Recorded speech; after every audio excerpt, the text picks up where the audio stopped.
What is going on, everybody? Happy Monday to you. It is the Full Throttle Hog back to you for another MotoVlogger Monday. Super excited for tonight's stream. And as Setzer Pendants put in the comments section already, I'm a little bit more lively, and I'm just going to explain that real quick. Yeah, last week I was really tired, so I apologize for that. But fired up, ready to go. Tonight's stream is going to be amazing. Couple small things. I know we talked last week about some big announcements, big videos, and I'll just be upfront and honest with you guys. This is going to be right when we hit 1,000 subscribers on this channel. That is so close. I mean, I can taste it. It is that close, but there will be a major drop when we hit 1,000. I know it sounds like a plug, and it kind of is. So if you're not subscribed, go ahead and do that right now. Couple things. Hopefully you guys had a chance to check out the GoPro Max lens mod that just dropped on the channel. This thing is ridiculously amazing, and if you're into motovlogging, this is what you need 100%. Except for, check this out. Let me see if I can get that. See that? Yeah, that's a crack. That's a crack in the GoPro screen, but good at GoPro because they are going to replace the entire GoPro free of charge. So we'll be back up and running. So we'll send that off this week. But tonight we have a mystery guest, and I didn't know exactly how I was going to do this, except for the sheer fact that, I don't know, mystery guest, maybe you guys would be like, yeah, I'm definitely going to tune in to see what's up. So we have a mystery guest. I will tell you, this person, it has 20 years of riding experience. Absolutely amazing, not only just on street bikes, but also dirt bikes, Harley Davidsons, and I mean, everything in between, right? So Harley Davidsons on the track, sport bikes on the track, dirt bikes out in the desert, and just an unbelievable rider, a person, somebody who is on the gram. So make sure that you guys are there checking her out. So this is going to be Megan's Moto Adventures right now. Hello, Megan. How are you? Can you hear us okay? Hi. There you are. Hey, how's it going? Oh, yeah. You're breaking up a little bit, though. Just a little. Okay. Okay. All right. Hi. I apologize for that.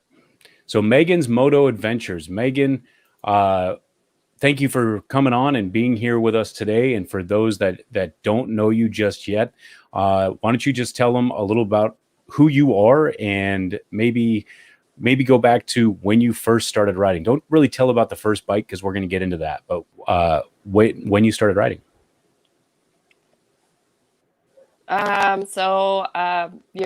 You're overstretching on the 20 years. I don't hit 20 years till August, but I bought my first motorcycle August of 2001, and I actually used to hang out with a car club down by the beach, and they pissed me off one night, and the motorcycles used to hang out next door, and they were very much against the motorcycles. So to piss them off, I went and hung out with the motorcyclists, and honestly, I've never looked back.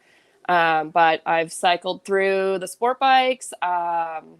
I've had a little bike to a 1000. And 2 years ago, I guess you could say, I came to my senses and I crossed over to the dark side and got the Sportster Iron 1200. It was a 2019. And I think by far that may have been the best bike so far.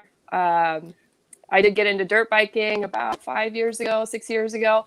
That one just kind of fell into my lap. And I would say that the Harley is nimble like the dirt bike, but it has all the sport bike speed. And by far, I think my favorite.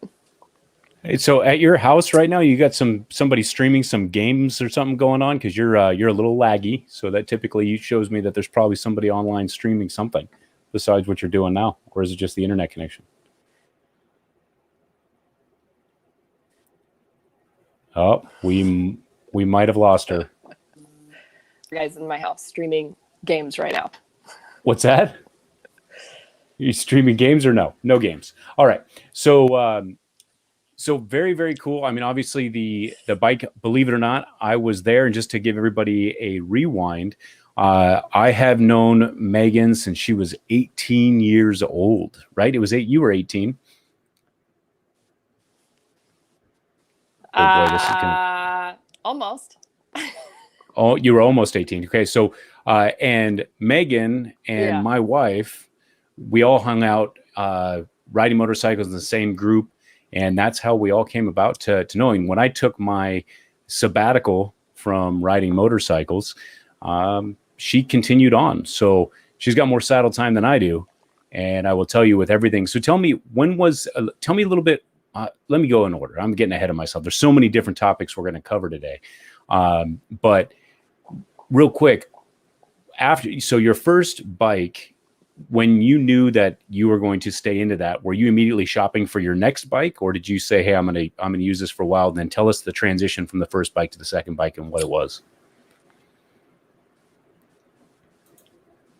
So I had my first bike for a year, and it was a 91 EX 500 Kawasaki. And I am very thankful for that bike. It was very heavy. It was very, however, it taught me a lot of basics that I needed to know. And it taught me to respect the bike and how to ride within my means.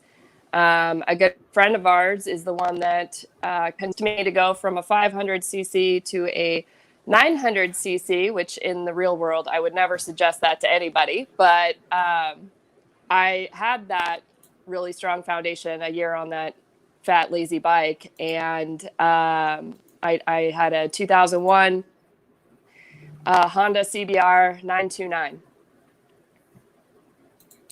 Nice. I remember that. So, and I had that bike for a year, and it was actually, yeah. And I had that bike. It was actually stolen. I went back to school. So I think my first semester in college, it was stolen off campus. And from there, I was on a 929. So why not just go 1,000? So my bike after that was a 2004 Gixxer 1000. The 2000. Oh, I think we lost Megan. Hopefully she'll be able to come back and click on that. Maybe if the wife is watching, if she can give Megan a text, have her click back on that link. And I will try to check in on the side chat real quick. Obviously, we're having a little bit of connection issues. But don't forget you guys definitely need to go over, follow Megan, Megan's.moto.adventures over on Instagram. But checking in the side chat real quick, we have got Dynarider 91, was first one in this evening. Hello. Setzer Pendants is here. Going back and forth. Throttle Down Under. How are things today where you are at? Dynarider, Setzer Pendants. North Co Baggers. Hello. How are you? Thank you for coming in today. Oh, I think we got Megan coming back in right now. Let's see if we can't check in with her. And Salty and Sprinkles, hello. So let's see if we can get Megan back in here. And did we lose you? Yeah, we can't hear a thing that you're saying, Megan. I think it's time that we need to maybe up that service provider speed. Well, that's because I was on mute and I'm dumb. Oh, okay. So, and we lost her again. Well, this is going to be a fun show. But let's see here. Comments. So yeah, I guess I will pump up Megan just a little bit while she is not here and she cannot hear us, but she does all sorts of things as far as street bikes, dirt bikes. She's on track days with her sport bike and with the Harley Davidson, which is amazing to see somebody, obviously, having more females get involved and get into the motorcycle community and just kind of paving their way has just been so awesome. And she's been there from Jump Street. So it's been really, really cool to see. I think that if she fails one more time on this live stream, I'm going to have her log in from her computer or something. I don't know. Here, there she is. Hey, boy, you're just making people mad all over the place. I know. I'm sorry. I got a phone call and your stream just shut off. Oh, well, I'm not going to hate you because you're popular, but All right, so tonight I have got a Forest Stone Mind Haze IPA. I've been in like a hazy kick, if that's such a thing. So we're going to be doing that. Okay, so where were we before you? So you were telling us about your bike and then going into your second bike. So my question is, how have things changed as a female rider from almost 20 years ago? I'm just going to say 20. It's coming up. It's 20 years, okay? From 20 years ago to I'm now. trying to hold on to my youth. Yeah, I kissed that away a long time ago. So how have things changed as a female rider from 20 years ago? Honestly, I would say things have changed a lot. And not that I was ever offended. I was not always, I mean, present company excluded, I was not always welcomed by the biker community. I very often had guys tell me that they go out to get away from their wife or girlfriend or whatever, and here's this little, 17, just turned 18-year-old girl hanging out, and that's not who they wanted to hang out with. So I had a core group of guys that were very supportive, you included, and that whole crew that we rode with, always made me feel welcomed and, long-term family. But today it's so supportive, and women getting more involved, all the guys, out at the track, helping me out, giving me pointers, inviting me out on rides. And, it's now is for the female community is amazing. There's so much support, and I love every moment of it. And, I was just at the track. You called me yesterday, and I was at the track yesterday, and you more often times than not will find more women out on the track than men. Yeah, which is awesome, because I know that you've been involved with that for a long time, and we're going to talk more about that. But this is Megan's garage. Okay, this is a garage that I'm quite confident that most men would be pretty jealous of, and just having these bikes and toys to play with, and you just being involved with that motorcycle community from Jump Street. Because I remember, I mean, you were one of, I want to say, less than 4 females in the San Diego area that were out there riding and kind of doing it and staying with it. So looking at your garage picks, if you had, one that you had to keep forever and one you had to give away tomorrow, what would it be?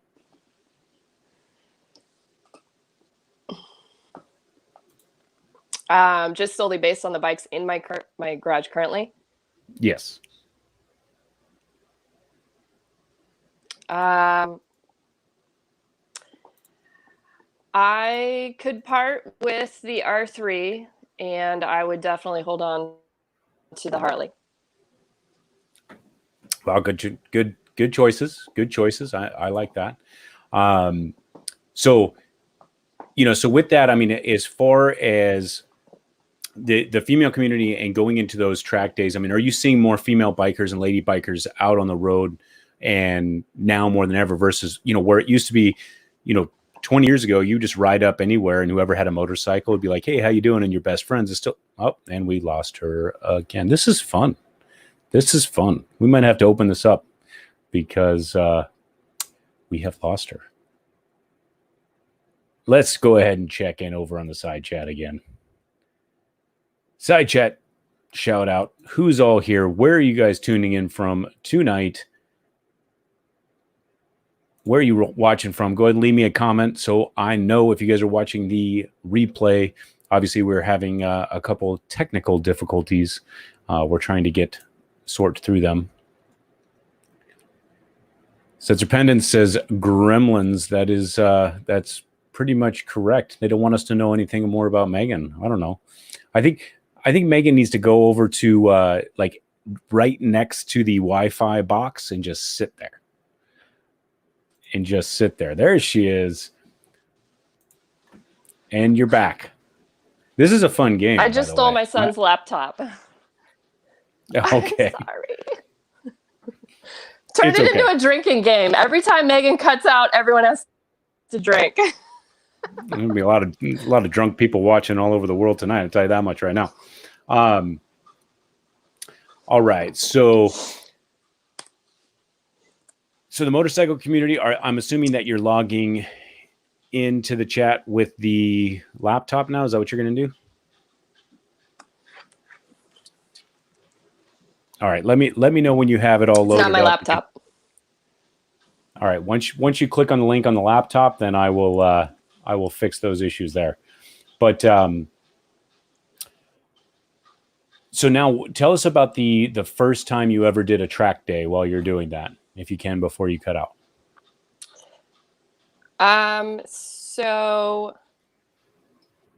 my first track day, I believe, was 6 years ago. And honestly, the main thing that kept me off the track for so long was I'm super frugal and I hadn't invested in the appropriate boots needed to get on the track.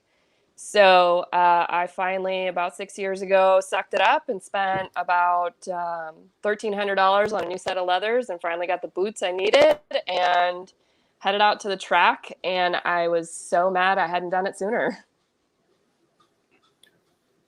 Nice.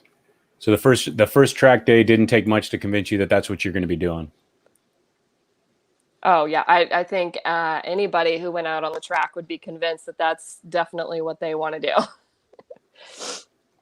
That is definitely a completely different type of riding. And I would challenge anybody, sport bike or Harley, to take your bike out on the track. It teaches you so much, but you will have the biggest shit-eating grin on your face that won't go away for I can't even tell you how long. Yeah, that's cool. And you've been doing quite a bit of it. It almost seems like every weekend or every other weekend you're up there with the sport bike or the Harley or both. For those that don't know or maybe have thought about it, like how do you have to register one or the other, or how does that work if you want to get out there? If obviously the whole performance bagger stuff and the Harleys getting out on the track, it's a newer thing, but I think it's starting to catch fire here. Yeah. So there is many different track day organizations that offer different types of track days. And I'm trying to enter from here.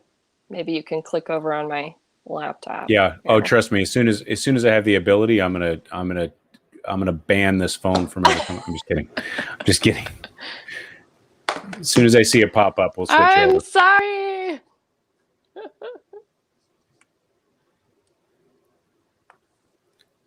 Hasn't popped so up there just are yet. sport bike specific track days. I gotta type my name first. They're sport bike specific, and there are now more recently more and more Harley or V-twin specific track days that I have been going to, and that's why you've seen me go to the track so often, because I will do a sport bike track day one day a month, and then I will do a Harley day anytime they offer them. Let me type here.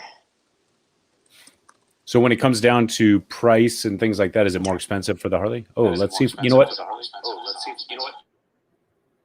We're gonna try to remove this one and ban it from ever being. Let's see if we can get this. Are you there? No, I cannot hear you. We can. We can. So anytime you want to join us there, Megan, you let us know when you want to.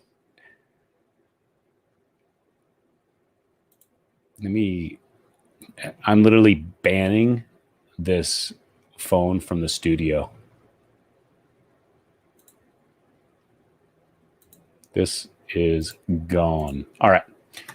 So while she's figuring out her audio issues, you might have to use that same mic system and plug it into the laptop. Just saying.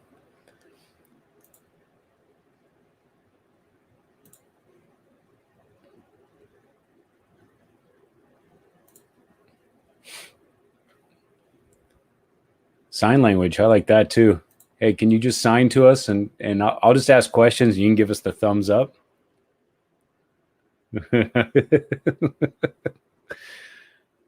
So if you're watching this live, obviously we're trying to work out some bugs. And if you were watching the replay, hopefully you haven't clicked away just yet because we're trying to figure this out. No, we cannot hear you now.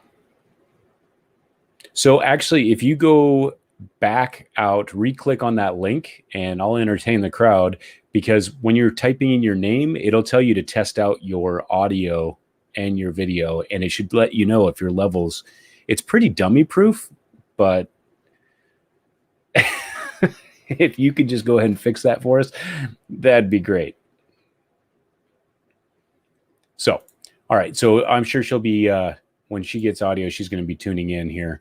But let's see here. Who else has joined us? If you guys are just joining us, thank you for coming by. A couple of small technical difficulties. We have Megan from Megan's Moto Adventures. Megan.moto.adventure. Megan's.moto.adventure. I'll put it up on the screen so you guys see what I'm saying. But you can follow her over on Instagram. She is involved in, she's got coming up on 20 years riding experience. She rides sport bikes, dirt bikes, Harleys. She does track days with both the sport bike and the Harley, which is pretty cool. If you guys have watched the Sturgis series from Sturgis 2020, that is the same Megan. So we're going to get into that and talking about all about Sturgis and females riding in Sturgis and all that stuff. And all the good times that we had when we get her back on right now. And Megan and the wife are best friends. So we all met 20 years ago in Pacific. Well, I guess it'd be considered Mission Beach. Let me think about this for a second. Nope, it's going to be Pacific Beach. Yeah, so Pacific Beach, we all met at a place down there 20 years ago and all rode motorcycles. I wish I had one of the old photos. I don't know if the wife can text me one of the old photos of Megan and the wife together. She'll know which one I'm talking about, and we can pull that up. So, wife, if you can find it, that'd be great, because right now we are killing time until Megan comes back here. So once she gets back on, we're going to talk more about Sturgis. Again, I can't emphasize this enough.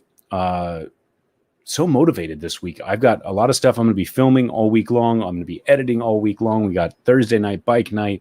Probably going to do some POV photography stuff there of just motorcycles, which would be kind of cool. Can't wait to get some of these videos up this week.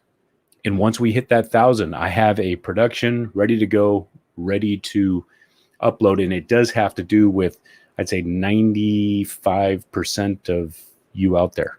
So, or it's going to involve, I will say, 95% of you out there. So look forward to that as soon as we hit 1,000. We are so close. So if you haven't already, please hit subscribe down below. Or if you know anybody that might like the content that we put out on this channel, I would also appreciate that. We have Megan. She's got headphones on. We have changed things. Ladies and gentlemen, it is Princess Leia / Tell me you just stole your son's gaming headset. And his laptop. Right on. Okay. How come it worked fine the first 15 minutes before we turned everything on? We didn't have any flaws when it was just you and I. Yeah, I don't know, but it's way better than it was on your phone. Your phone was struggling. I'm sorry. Everyone hates you and it's my fault. Cheers. It's typically the case. Cheers. All right. So as we were killing time, obviously, like I said, if you guys haven't watched the Sturgis series, you can see Megan there. We are going to talk right now about Sturgis 2020, and we're going to break it down pretty much from go. Hey, Megan, let me ask you, can you hear me okay? Yeah, I can hear you fine. Are you sure? Because you're pushing on those headphones like you can't hear anything. Well, my hair's really big, and they keep falling off.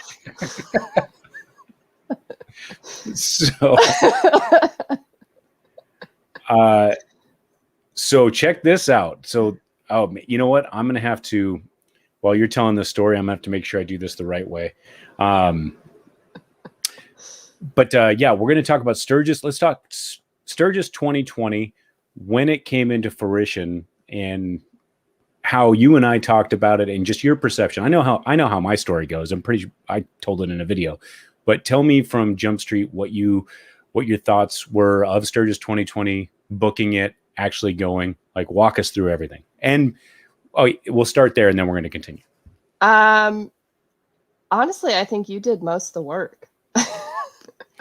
I mean, I was okay. So you bought your Harley, and the moment you bought your Harley, we started talking about Sturgis. And then of course COVID hit, and it was kind of like, is it going to happen? What is going to happen? How are we going to get there? What are we going to do? And you and I had conversations, and we'd already decided we'll take my truck and we'll take my trailer, as long as everything fits inside. And I believe you called me the day after Sturgis was a go, and it was a frantic, let's find somewhere to stay. Like, you had to work out the route with Clint and everywhere we're going to go. So the only thing I did was I found the Big Rig RV campground, and which was awesome, by the way. I if I go back and camp, that's definitely where I'm going.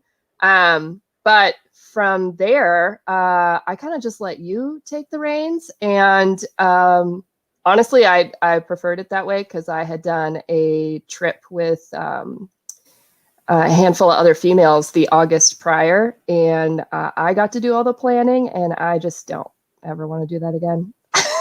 I definitely would rather just go along with the ride.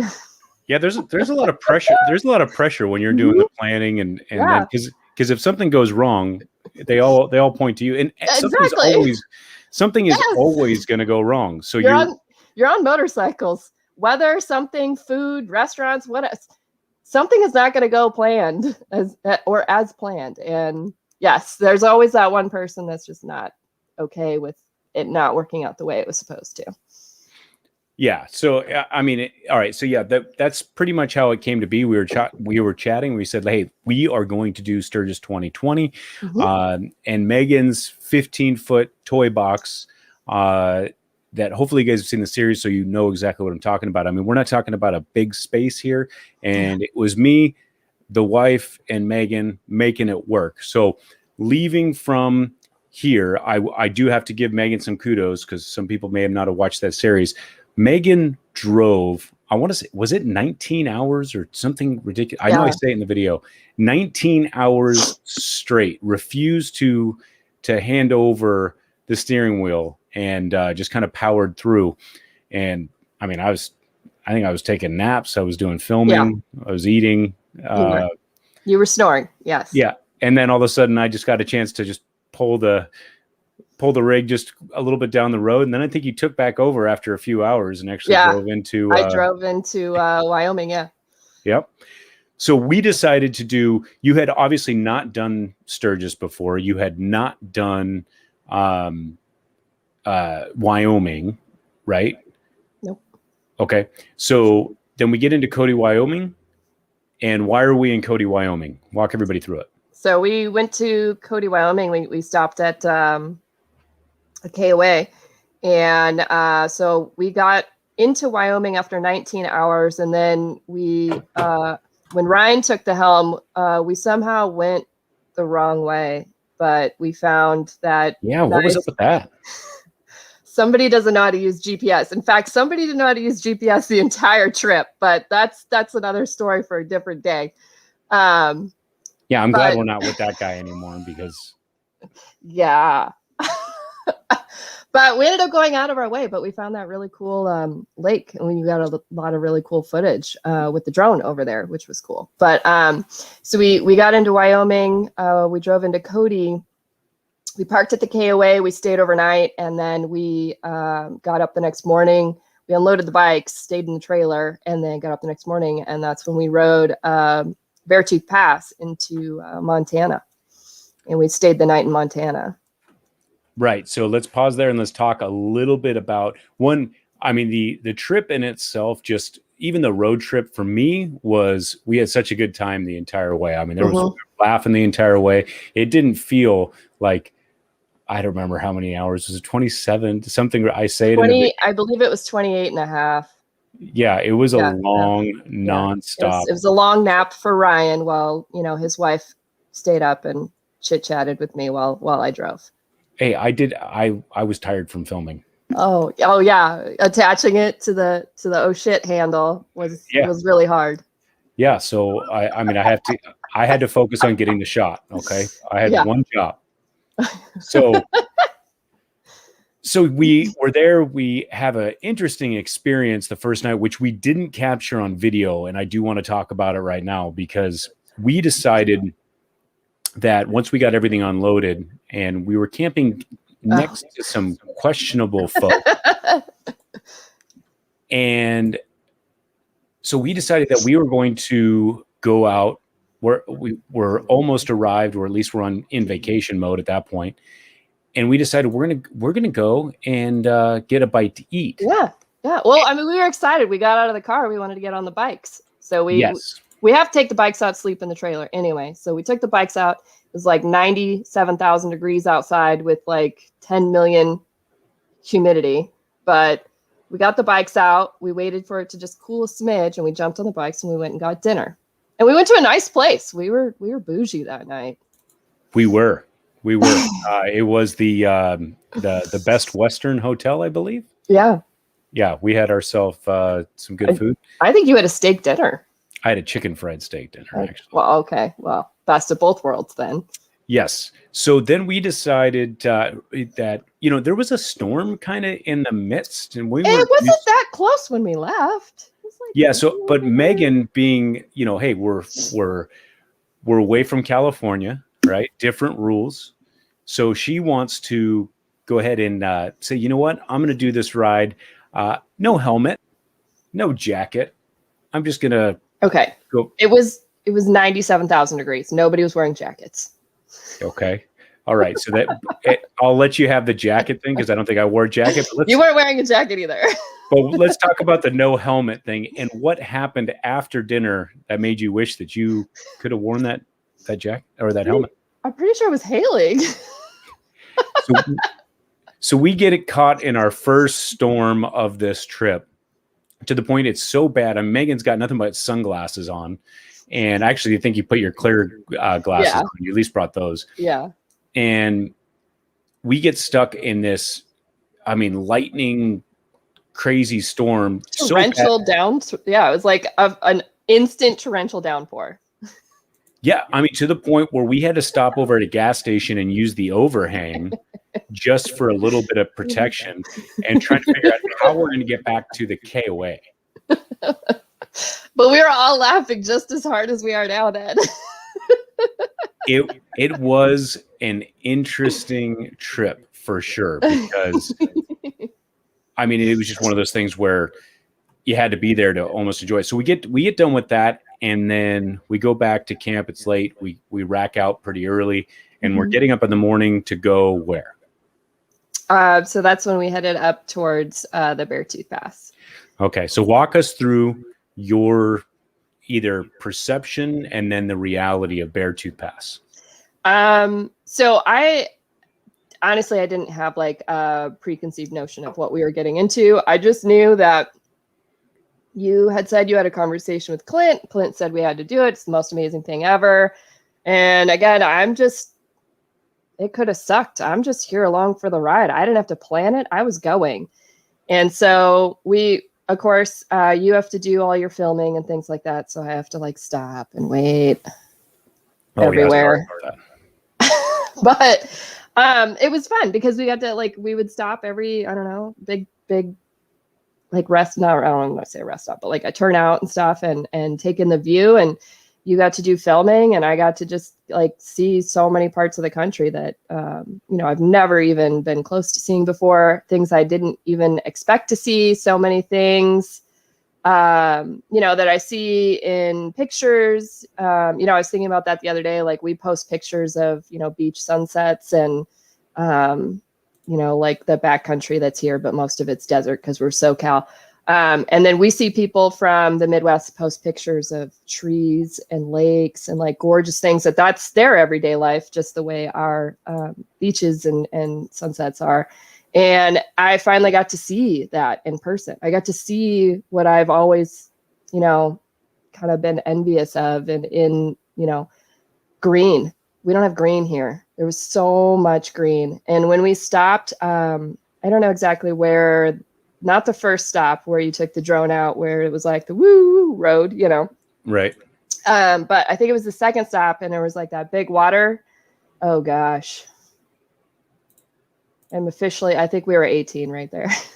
Yeah. So I needed to put this up real quick because this, and we're going to get to Barbara CVO's question in just a second.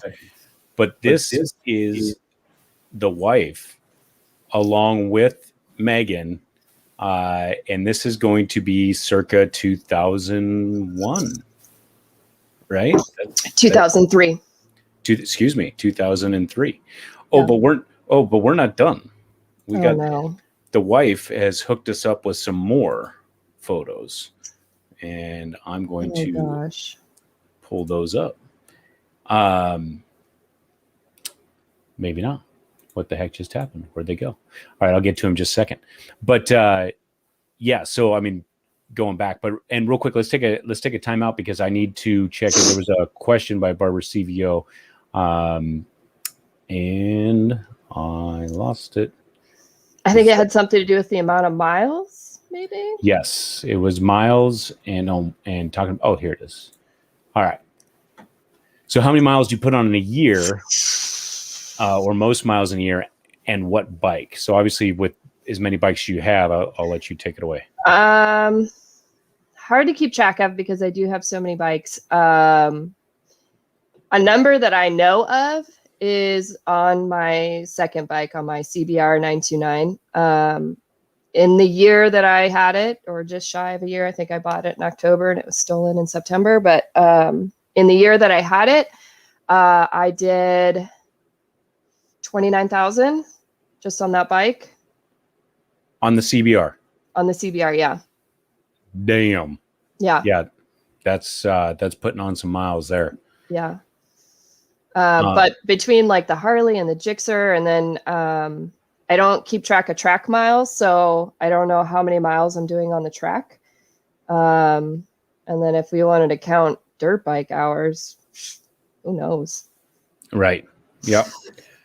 Yeah. So hard to, but that gives you just a rough idea because of that. So, because of that, the CBR, that's not an easy feat. That's ridiculous, actually. If you think about how many miles that is, that'd be ridiculous on my Road Glide Special. But it is a quest. Yeah. All right. So we're back at Sturgis. Well, excuse me. This is before we get to Sturgis. We're still en route. We're going up. You're seeing all the green, Beartooth Path. And one of the things that's interesting about Megan is attentive as she is to the road. You're never gonna let me live this down ever. No.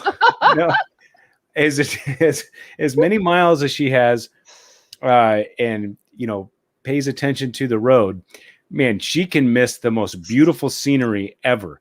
On Beartooth Pass, there is an amazing waterfall that you almost legitimately drive towards, like you're gonna crash into it before it makes a hard sweeping left turn. So by the time that we get to the top of the world store, we are asking Megan what she thought. The wife and I are asking Megan what she thought about that amazing waterfall. She says, "What waterfall? What are you talking about?" And you both looked at me like, "What do you mean? It was like waterfall. How'd you not see that?" Yeah, it was almost like a Disneyland ride where you were like riding right to it, like Mr. Toad's, and you make that final turn. But anyway, yeah, you missed it. And so we get to the top of the world store. We actually met some cool guys on the way up there that had already been. They were on a long travel trip, and they were going all the way to Sturgis. So we chatted with them for a little bit. And then making our way back down, because you would think once you get to the top of the world store that it's over, right? That's pretty much it, because it flattens out for just a little bit before you start that winding road back down on the backside of Beartooth. So if you had to do it over again and somebody said you can do one half, would you want to do the Cody to the top of the world store, or did you enjoy the top of the world store down to, or I should say even more up, but you're going down into Red Lodge, Montana? Ooh, that's hard. I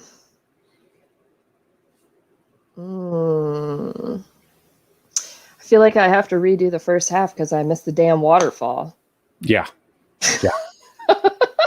Yeah. So that seemed to be one of those things that was a common denominator throughout the trip, minus a couple things that we're going to get into. So, and I don't have the video prepped right now. I wish I did, because we had some interesting experiences. So we stayed in Red Lodge, Montana that night, went out to Red Lodge, had an unbelievable time. We laughed a lot. I mean, I remember laughing a lot, and I show it in the video. Well, you had a 12-foot by 8-foot drone that apparently you were flying around. Yeah, I think that's what started the nonstop.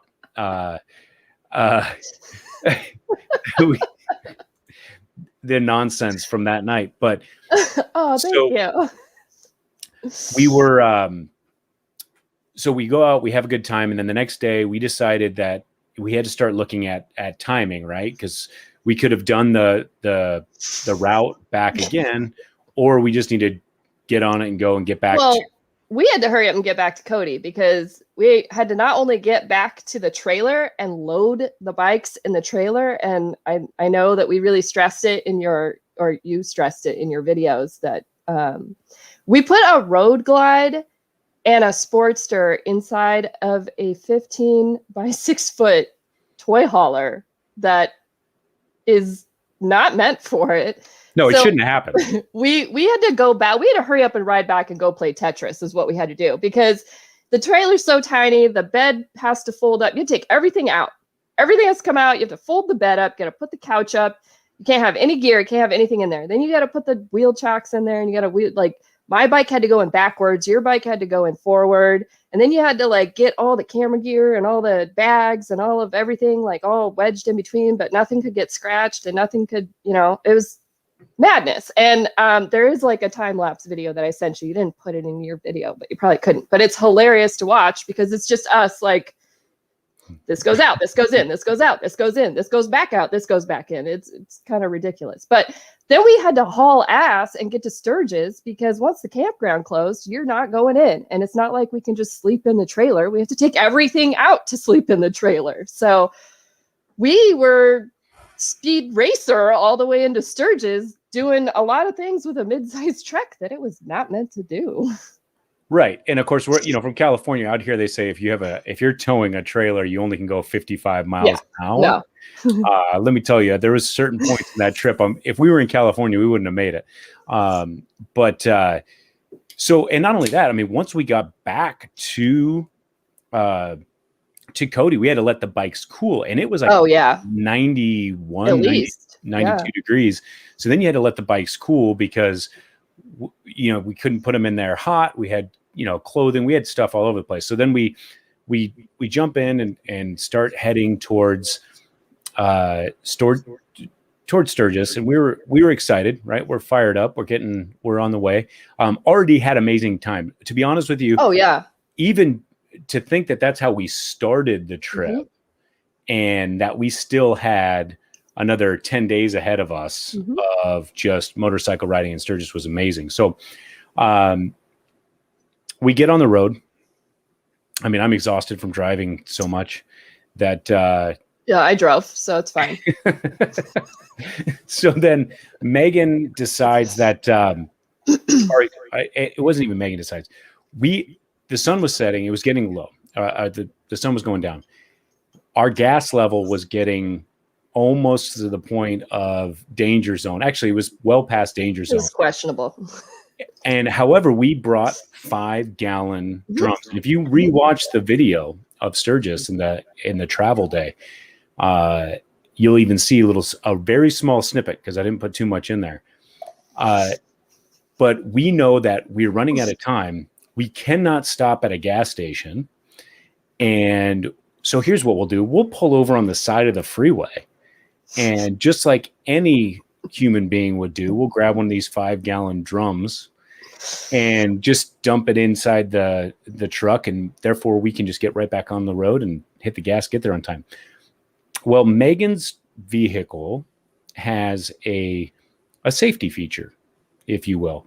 If you don't have a specific nozzle, that gas will go in about, I'm going to call it 2 feet before it shoots back at you like a llama spitting. And so I'm there, I'm trying to put gas in, the gas is coming back out. I'm now covered in gas. I mean, it's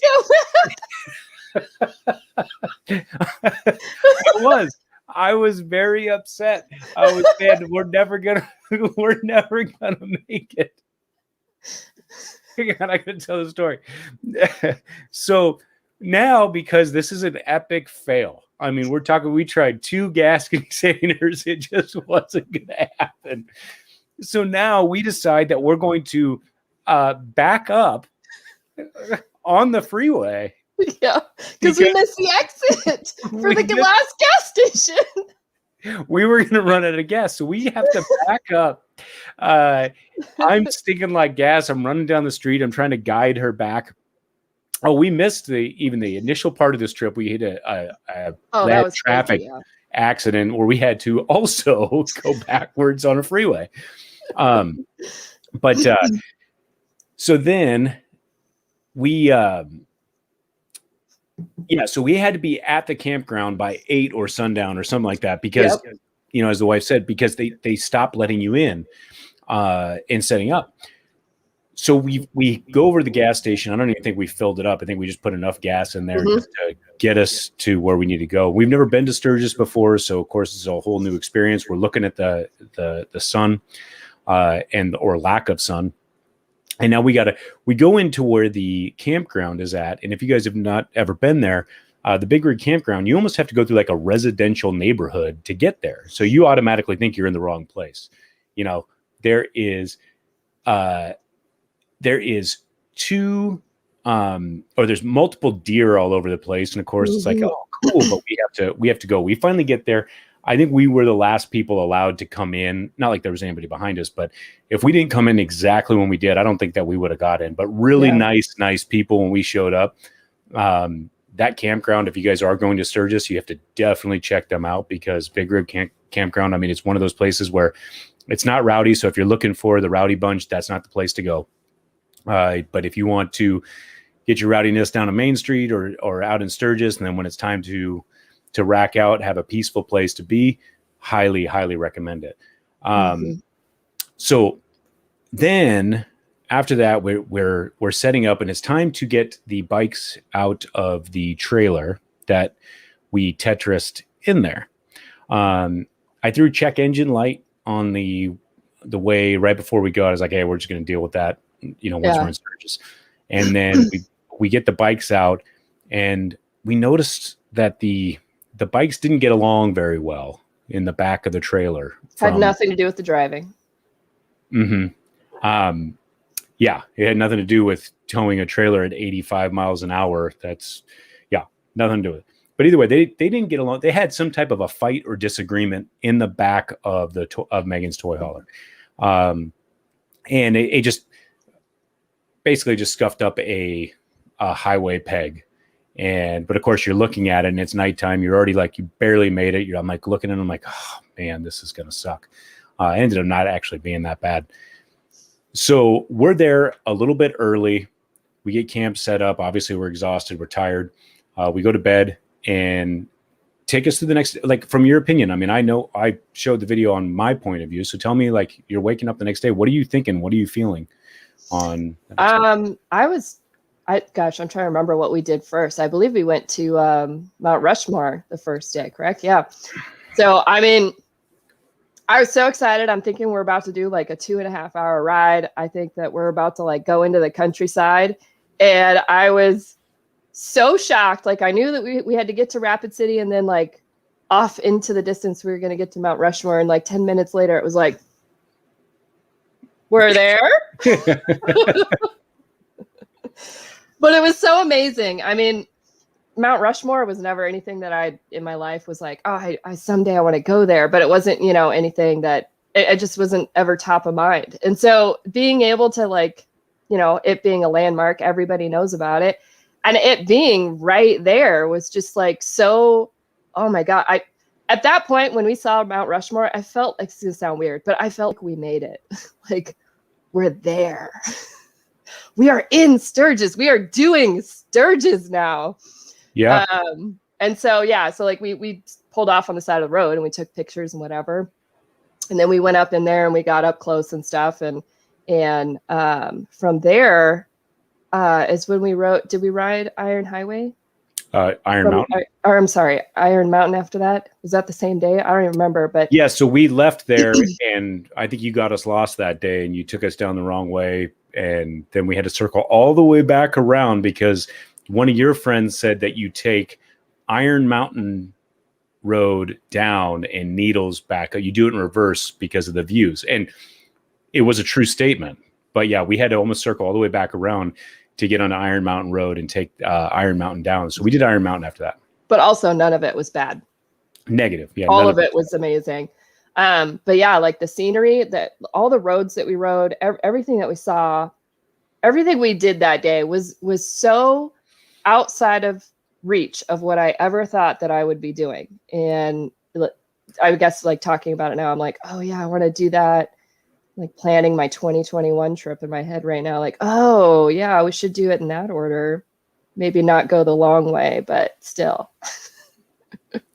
Well, and then we do Iron Mountain Road, which was, breathtaking. And after doing Beartooth Pass, and everybody's like, and which is unbelievable.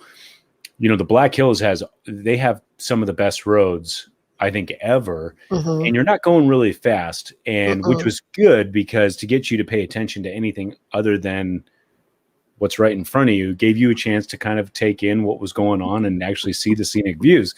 So we get through that. We have some lunch, and I think I had to buy a t-shirt. Bought us all t-shirts.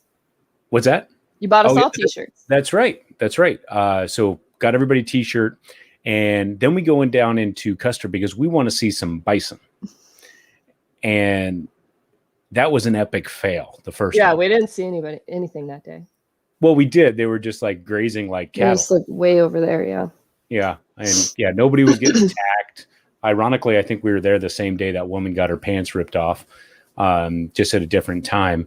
But yeah, nobody was being attacked or anything like that. So we pay our whatever it was, $20 for the week, and we go do Needles Highway. So between Needles Highway and Iron Mountain, which one is going to be the one that you think is better? It's a very tough choice. I get it. I'm still an Iron Mountain cheerleader. Yeah, I think I am too. As beautiful as Needles Highway is, I really enjoyed Iron Mountain. I mean, they're not, they're too close to call, but yeah, for sure. So we do Needles. We come back. We're going into Keystone because we're going to get something to eat, and we have some pizza. And you see where this is going. Oh. Which is really cool. I mean, Keystone is an awesome. Oh yeah, it was such a fun. I'm so glad we stopped there. It was such a cool place. It's what happened afterwards that I'm. Yeah. So you have to realize that we're from California, folks, and I know you guys in the Midwest and East Coast are going to laugh at us, but we don't know what we're doing when there's drizzle, let alone when there's rain, let alone when it gets worse than that. So we have. So we're getting ready to leave Keystone, and it starts. Well, we see the lightning. It's like off in the distance, and we start looking around because we notice bikes are leaving, and we're like, oh, well, maybe it's time to leave. Maybe we need to get out of here. And you have two choices, right? You can power through it, or you can wait it out. So we decided, like, wait it out. No, we're not doing that. We brought rain gear for a reason. Like, we paid for that crap. We're going to throw that thing on and we're going to power through. So we jump on the bikes And I mean, by the time that we're getting our rain gear on, I mean, it's raining, but it's not really raining hard just yet. It's not helping that we're like laughing our asses off. Right. Well, because something that should have taken like 3 minutes took like 20 because we're so noob and we don't know what we're doing and we look ridiculous. To answer the question now, God. Yes, we did. So, and that's the night that we're pretty much talking about. So we're heading back to, we're trying to get back to camp, which is, and the bigger campground is like literally 0.9 miles from Main Street in Sturgis, right? So we leave Keystone. We're heading back, and now it is dumping. Now, me not being prepared, I have my reflective visor that you guys are accustomed on this channel to seeing. And I didn't bring a clear visor because that would make way too much sense. So my visor's got to be open in order to see anything, and I got glasses on. Now, it is coming down so hard to the point where the wife on the back is telling me, like, stop screaming in my ear, because I'm half like laughing and half screaming, because then it starts to hail. And my biggest fear, now you're behind us, but I mean, my biggest fear is one of these deer that you could see on the side of the road, we're going to jump out in front of us, and it's like, okay, game over. So we're going pretty slow. And I don't know, Meg, if you remember, but as we started making our way towards Rapid City, the amount of vehicle traffic on the roadway depleted. Depleted to almost nothing. And at that point in time, I mean, it is coming down. So we pull over to stop just to take a little break and realize, I don't even know as far as I know, that place could have been a brothel. I don't know if it was a bar or wherever we stopped. I had no idea. So we decided to stop. While we're there, we're under the overhang, and Megan realizes that she has melted her rain gear onto her exhaust system, which has caked that exhaust system completely. So we take a little bit of a break. There's lightning going around all around us. And then we jump back on the road because we're like, hey, we can power through, because I think we were like 40 miles or so, or 20 miles or so. Yeah, and a line of bikers rode past. So we were like, oh, okay. Must be okay. Yeah, must be okay. Yeah, we literally hit the area that you're not supposed to hit so badly that we have to pull over and stop again at a gas station. Now, this is where things get interesting, because even the clerks are looking at us as we're there, and they're almost like pointing, because we don't know what we're doing. I go in there, talk to the clerks, like, yeah, you guys are crazy. Even the big rigs have all pulled over, and they line up in the back lot when the weather gets too bad. So to me, to this day, I feel like I need a patch or something, like I earned a trophy. We need the hail patch. The hail patch. Yeah, exactly. And, just the fact that we rode through it. I mean, we're not used to that type of weather out here at all.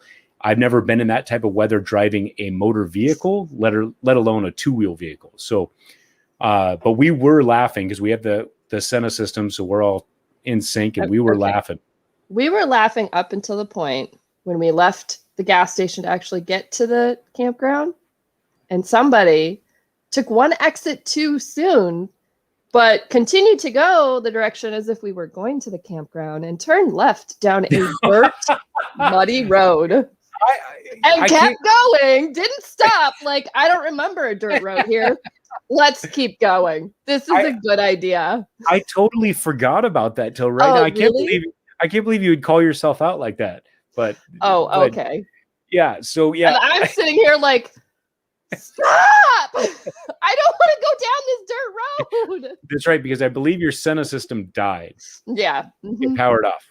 Mm-hmm. So we didn't know that you were trying to communicate. Right.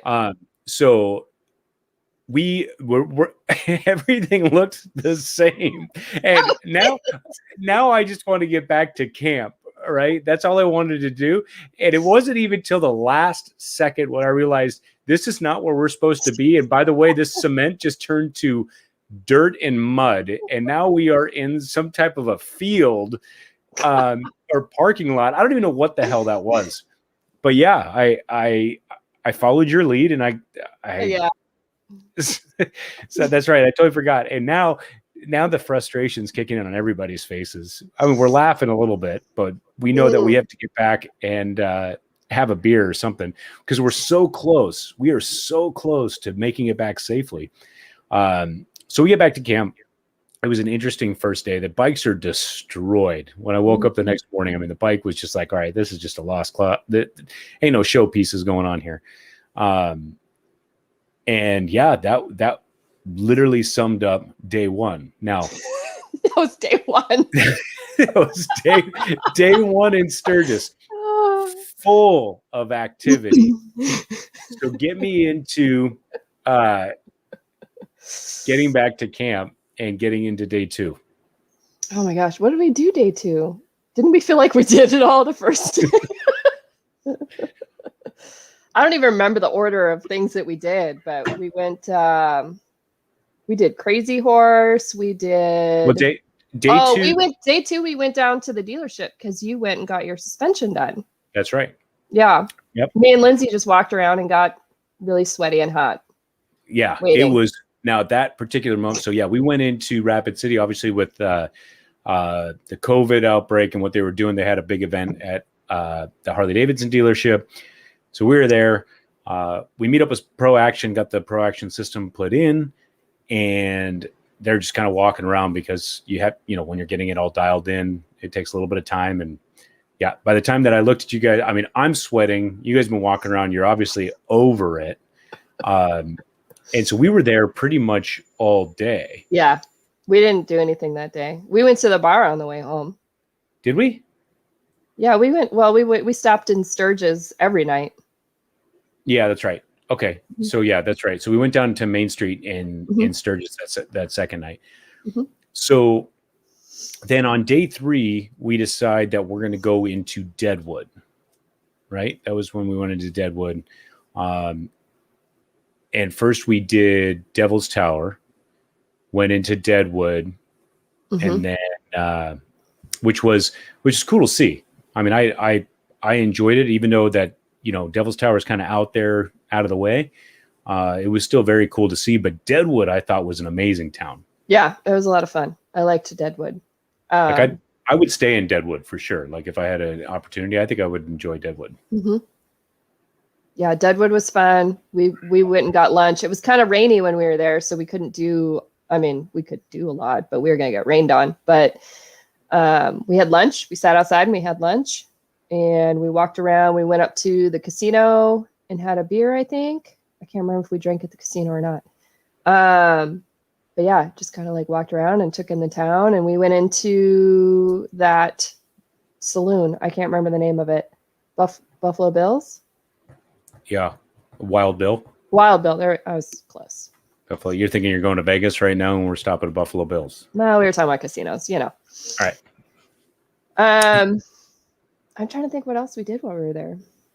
Yeah, as far as taking in Deadwood, but then we left Deadwood and went to downtown Sturgis to take in kind of like the nightlife of downtown Sturgis, which was cool. And from a female perspective, and maybe somebody that's watching or looking at this in the future, as far as, was there any point that you felt that you were uncomfortable being in Sturgis? And let's talk about your perception of Sturgis entering that week versus your reality when you left. Like, what did you think of Sturgis on the way out there? What did you think? Well, I think Sturgis kind of has that reputation of being like big party, lots of nudity. Well, I guess lots of female nudity, I should say. And just like heavy drinking, heavy partying. I think COVID probably played a big role in it, but it was just kind of like a chill bike week, there were some topless women around. I mean, I'd be lying if I didn't flash my own, but it wasn't. We got to talk about that. Whoa, we got to talk about that. All right, finish your thoughts, and then we're going to talk about that. But yeah, it wasn't. It wasn't like some. I think a lot of people on the outside kind of see it as like some whore bike fest, and it wasn't like that at all. Is all about the riding. It was all about just having a really good time in the biker community. Yeah, I was not happy with the dirt road situation. Yep. That's So yeah, De Beard says another one. Yeah, exactly. Right. I mean, and Meg rides dirt. We're fine. Yeah. Different bike. This not you. Oh yeah. So I'm getting caught up on the comments. You got us on the way back to camp too. I think she's talking to you here. And she's most definitely is not, because I was never in the lead that entire week. So, no, negative. I got video footage of you being in the lead. So how did that work? Of you passing me?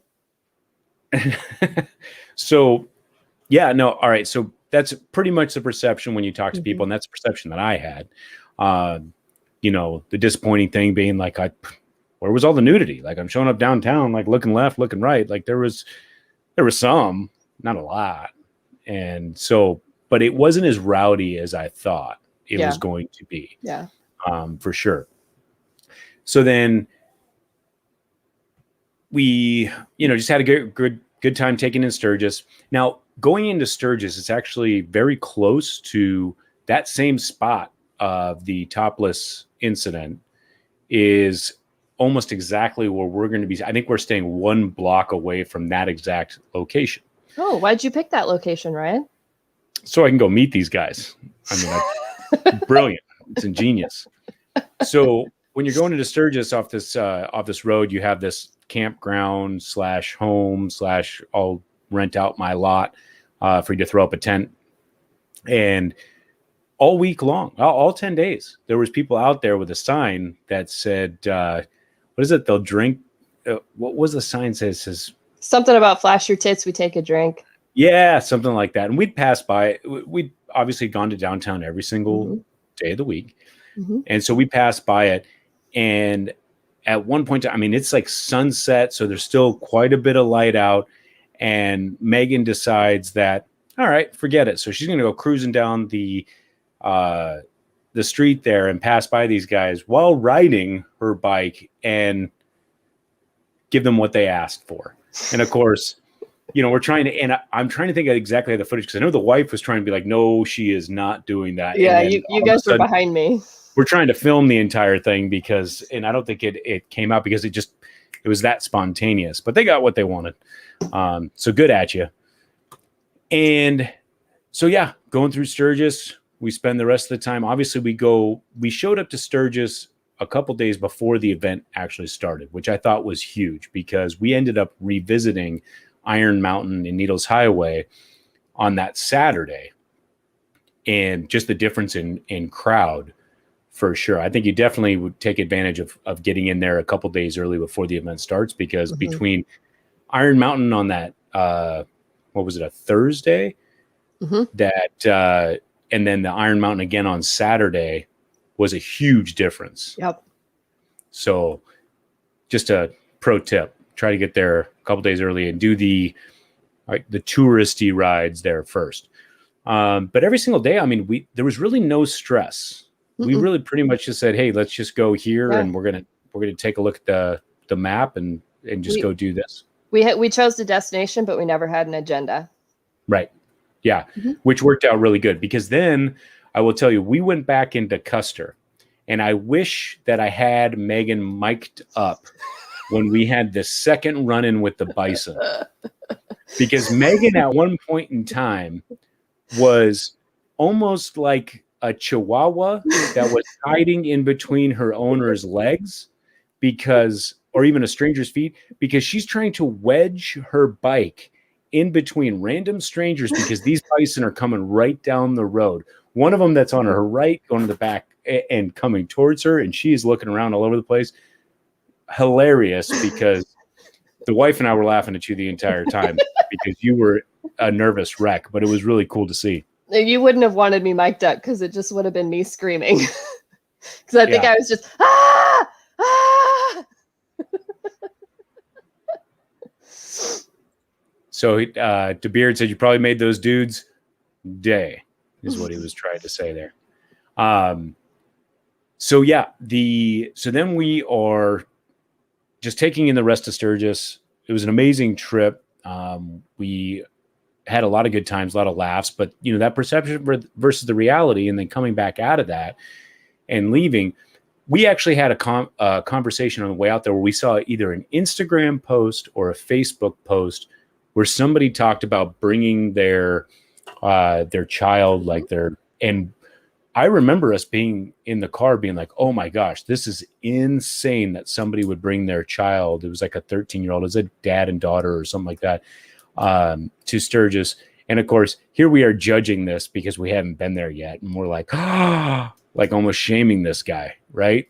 And then when we left, we revisited that conversation. Even before that, before even the wife drove home or flew home, we had that conversation being like, hey, I could see how that would be an actually pretty rad father. It's totally doable. So ironically, not this weekend, I was at the track this weekend for sport bikes, but last weekend I was at the track for a V-twin track day, Harley day.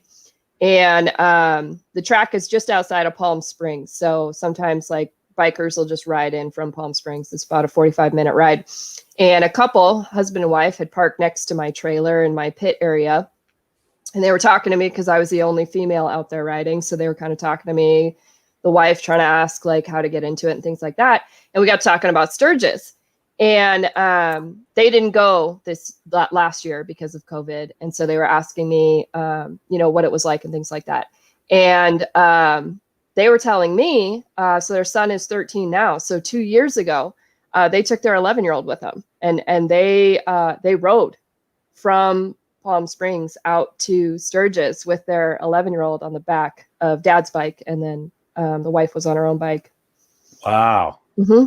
Wow, that's crazy. And while DeBeard, actually, even before he just said that, I have to do this because, ironically, I was on Baggers and Brews live stream, and this is DeBeard from that channel. And I think I was drinking a light beer or something like that. I was picked on for whatever I was drinking. But yes, this is a Mind Haze IPA. That's for the Baggers and Brews crew. I'm trying to up my game a little bit, and 6.2, respectable.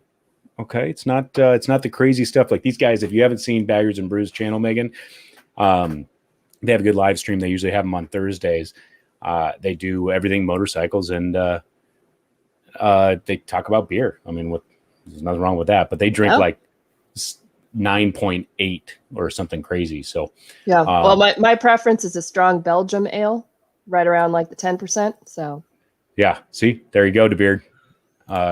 Right up, DeBeard, you can have Megan on the show. She'll bring her best IPA. And of course, here in San Diego, believe it or not, we have a lot of breweries. I don't care what anybody says. Like, we're like the brewery capital now of the U.S. It's crazy. So yeah, no, and that was pretty much Sturgis in a nutshell. I mean, obviously, the wife had to leave a little bit early. She jumped on a plane. Megan and I trailered it back. Not really any problems. I think I did a lot more driving on the way back than the way there. We actually did run out of gas completely on the way back. That's right. We did. And I have video of that too that did not make the video. We ran out of gas. This time we figured out a way to bypass the safety feature, and I was able to fill it up. I mean, and of course we were only a couple exits away. But we were literally one exit away, and it was at the bottom of the hill. We maybe would have been able to coast there, but it would have been dangerous. But see, now you can use all that missed content before this upcoming Sturgis. You're welcome. Make a video of all the things not to do. Yeah, it's going to be running out of gas every single time. And be like, hey, by the way. And make sure you have the thing that goes in the special nozzle that the new trucks come with that apparently mine's missing. Ironically, now that Megan just said this, and pay attention, y'all, because she just brought up a very good point. I have another gas story for you, because Megan and I, we went out to the Badlands. This was the day that. Oh God. So the wife had gone home. She had to take care of the responsibilities and the kids and stuff like that. And good at it, wife. She was able to have a good time, to the point where I tried. Actually. We all tried. Almost, yeah. And she was close. She was close to not getting on that plane, but she went back home. But we decided, hey, we have to at least do the Badlands. The Badlands is kind of out of the way. It's a ride, and Megan, how many gallons do you have in your tank? I have 3. You have a 3-gallon tank. So, and that thing gets like 100 miles, maybe 110 or something like that. So we have another gas situation, because not only were we warned, and I thought that we were completely on the right roads, but they're like, hey, if you can't go through an Indian reservation or whatever, they're going to turn you back around. And that happened to us. We got stopped by some civilian looking Indians that were like, yeah, not today. You guys aren't going through here. We're almost out of gas. We find a gas station. In the middle of nowhere. We're like, oh, thank goodness, because we almost ran out of gas. It's not even like it's a restaurant that has a gas pump out front, and it's one of the gas pumps that like the dial flips, and then you go inside and tell the lady what the dial says, and then she calculates what to charge you. Oh, we have the wife, real quick. And by the way, I was talking about the gas station we found before that gas station, the one that it was a gas station that wasn't operable. Do you remember that? Yeah. Yeah. So there was no gas at that gas station, but the wife also brought up another gas incident where Megan had to go. My gas flap just like unscrewed itself, smacked me in the chest, and took off on the freeway. Yeah, we were coming back. So now I wish I would have filmed, or I think I was filming, but I don't think I caught the actual gas cap. I remember you guys said you thought you saw something fly off my bike or something like flew past me, because there was a big rig right next to me when it happened. Yeah, and so now Megan's got her hand on top my gas hole. On top of her gas hole while we're going down, because now we have to go into Sturgis Harley Davidson, where she's got to buy like a $750 gas cap in order to keep going, which was fine because I had a chance to buy another t-shirt. Yeah. And you bought a new wardrobe while we were out there. I did. If anybody notices on any of the videos for the past since August, I have worn a different Harley Davidson or a Sturgis shirt. Have you even worn them all yet? Has there been that many days? I'm still missing some. Do you realize that I still don't know where my Iron Mountain shirt is either? What? No. So yeah, that was the other gas station. So we're going into the Badlands. We go to this gas station and they're like, yeah, there's nobody there. It's like a ghost town. There, yeah. So there's no gas. You can't, there's a credit card machine, but it's not operable. So we have to continue down the road. We don't know where we're going. So as we get real close, Megan's down to fumes to the point where I'm on a 2020 Road Glide special and my gas light goes on, which means I'm coming down to the wire. So she is literally on fumes. Luckily, there's one gas station that we were able to see before taking in the Badlands. And it was literally right at that last second.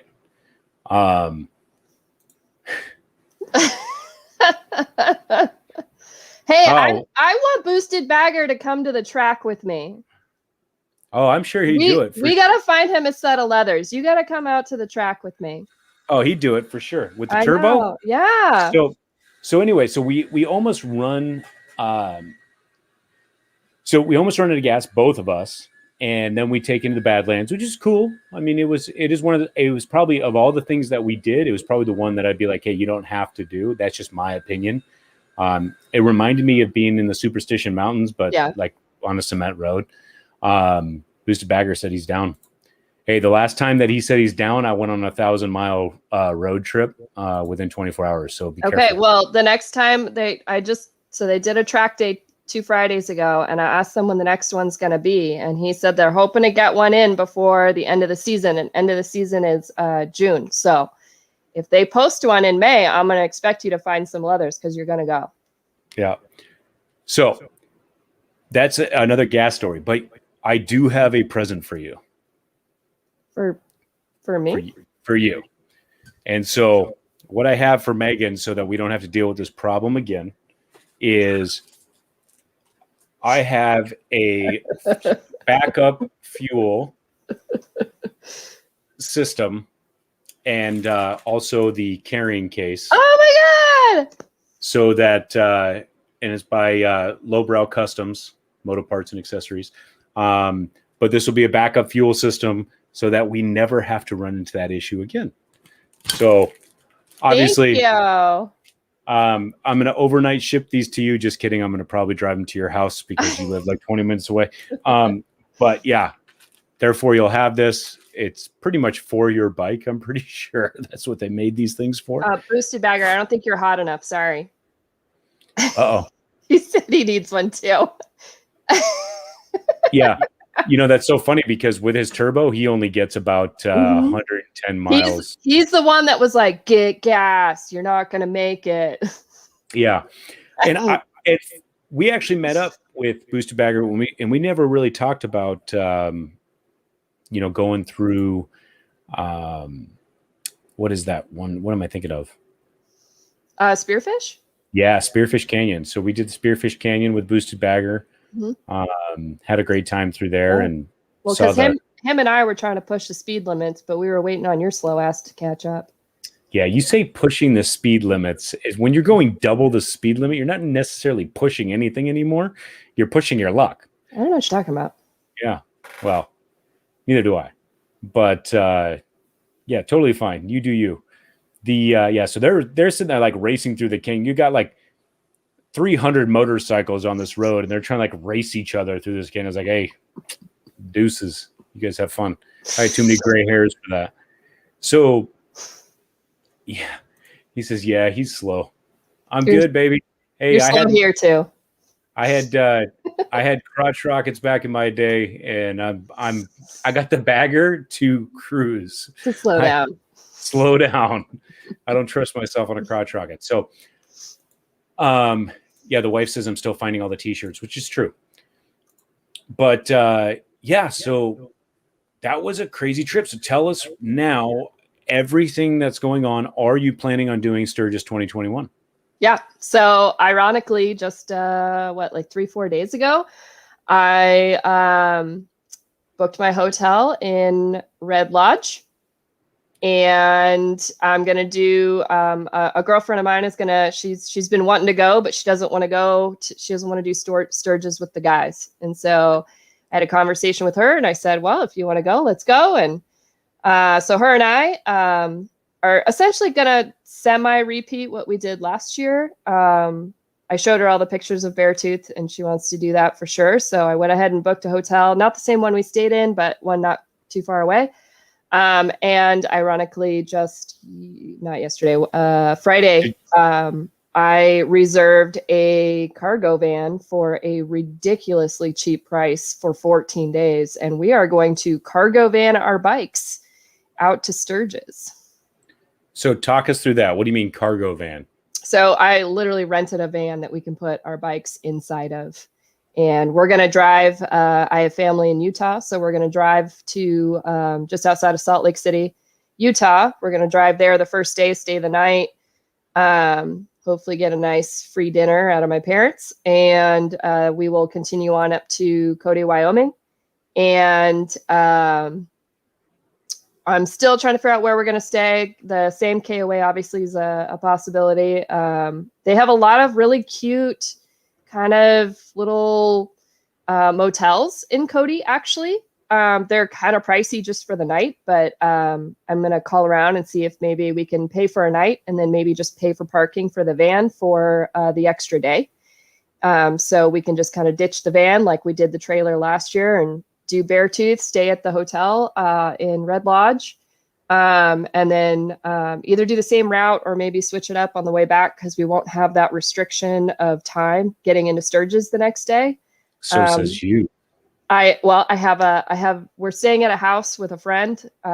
She has a cousin that actually lives in Sturgis. So they have very generously offered us a room. So we'll be staying with them for the week. And my friend's coming in from Wisconsin and Minnesota. They'll be staying there too. So it's going to be kind of a few girls just kind of hanging out, doing the Sturgis thing. Oh yeah, I'm sure you guys won't get any attention by anybody ever in Sturgis. So, yeah. So, do you have something against the Red Lodge Inn and Suites? I mean, they had keys for hotel rooms. Oh, you know what? It's like because I'm cheap. I'm cheap. So they were 139, and the place that's like around the corner was 109. So, you know. And yet you're talking about cute little cottages when you can just stay at the KOA for like $29. I know, but I remember how hot it was. And in the trailer, we had air conditioning. So there was like a relief factor. And the van, I can't just like run the van all night to sleep inside with the air conditioning running. So I don't want to die. Ooh, DeBeard asked a really good question. So there's nothing wrong with the travel trailer. I just was in it this weekend. It goes with me everywhere. Actually, Megan's Moto Adventures used to be Megan's Trailer Adventures because it kind of started out as everything I was doing in my trailers. But then I kind of went crazy and bought more bikes. And so it just kind of became Megan's Moto Adventures, and the trailer was always in the background. I love my trailer and I would take it with me. However, if I already have a place to stay, I don't want to tow. That was the big thing behind finding a full-size truck or a van. My Harley and my girlfriend's bike combined are going to weigh like almost 2,000 pounds. So I don't want to put that in my little mid-sized truck, and her truck's even older than mine. So we were actually going to rent a full-size truck, but a full-size truck was going to be like $1,600 for the length of time we were going to need it for. And at that point, we would definitely take my toy hauler because I'm not paying that. But there was like some flash freak sale for this cargo van. So I just snagged it up. Crazy. It's like $300. Well, and of course, I got to answer this one too quick. And DeBeard, if you're down, you can come into the stream right now and ask Megan some questions. I think that it would be great to have her on your show as well. So if you're down, I can throw the invite in there if you want to come in here and ask some questions if you're all set up. But Boosted Bagger, he says, what do we chop liver? Right now, truth be told, I'm going to call out Boosted Bagger. He texts me, true story. Let me show this to you. He texted me yesterday, last night. And he says, yeah, calling you out, dude. He says, what are the details on Sturgis? I said, I was like, we're going like August 4th. So just to preface this, we're going together, and we were hoping to make sure that it was going to be Boosted Bagger and stuff like that. Like he tells me, he's like, what's going on with Sturgis? I was like, well, I'm going no matter what.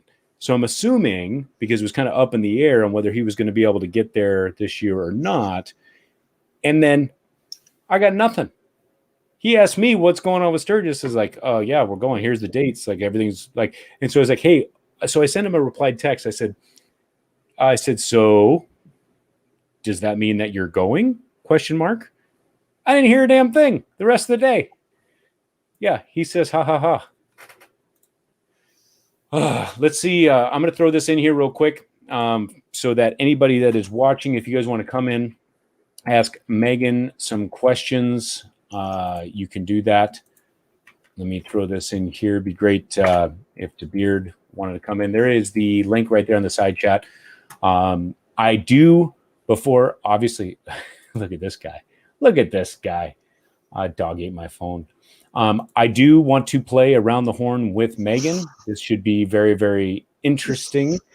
So we're going to get into that portion right now and see where it goes. So let's play. And if you guys pop in right now and I don't get you on, that's because we're playing Around the Horn. So we're going to play Around the Horn. Megan, if you haven't watched this before, hopefully you have. You better have.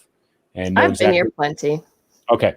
So Around the Horn, everybody gets asked the same 4 questions. They have literally gone in so many different directions. These are your answers and specific to you. So don't feel pressure on any way you have to answer it. But question number 1 is, you are on a road trip from here to Sturgis and you are riding, you are not trailering. What bike are you going to be on that you do not currently own? It's probably going to be a Lowrider S. Ooh, the Lowrider S. All right. So hopefully with all sorts of sissy bar bags and whatnot, if that's be a long trip on a Lowrider S. But okay. So you're taking this trip from San Diego to Sturgis, a lot of miles to cover. You get to bring somebody with you that is no longer with us. Who's it going to be?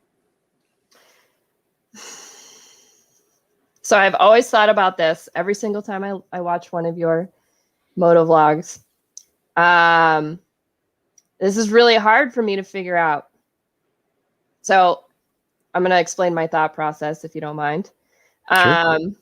Originally I was thinking my grandfather, because I found out later in life that he owned an Indian before my dad and other, aunt and uncle were born. And I didn't know that. It wasn't a conversation I could have had with him when he was alive. And I wish I could have. So I've always kind of like wondered about that. So that was kind of my first thought. And then my second thought was, I know that you've always said past or present, but then I was thinking, well, what about future? Because how cool would it be 10 years from now when my son's 21, if he traded in that 4-wheel quad for 2 wheels and him and I could make that trip together. I feel like that's such a dad moment, but like something I could do with my son, sitting down at One Eye Jack's or any of the bars on Main Street and like cheersing a Bud Light with him. Like, yeah, what could be ultimately like more amazing than that? So who I'm going to go with, I think, is going to surprise you, just because you know me, you know my past, more about me, but I'm going to say my dad. Really? Okay. Yeah. That's almost the reason that I came up with Around the Horn, is just to have, everybody's got a different story and a different reason, right? And it's something that's personal to you. And it's crazy because, these are all questions that I think to myself, if I'm ever asked, it's going to be a tough situation, right? Mm-hmm. But it's my game, so I don't have to worry about it. But everybody has it. So you and your dad are on this trip to Sturgis. What is he riding, by the way? This is not part of Around the Horn, but I just want to know, what is he riding? Honestly,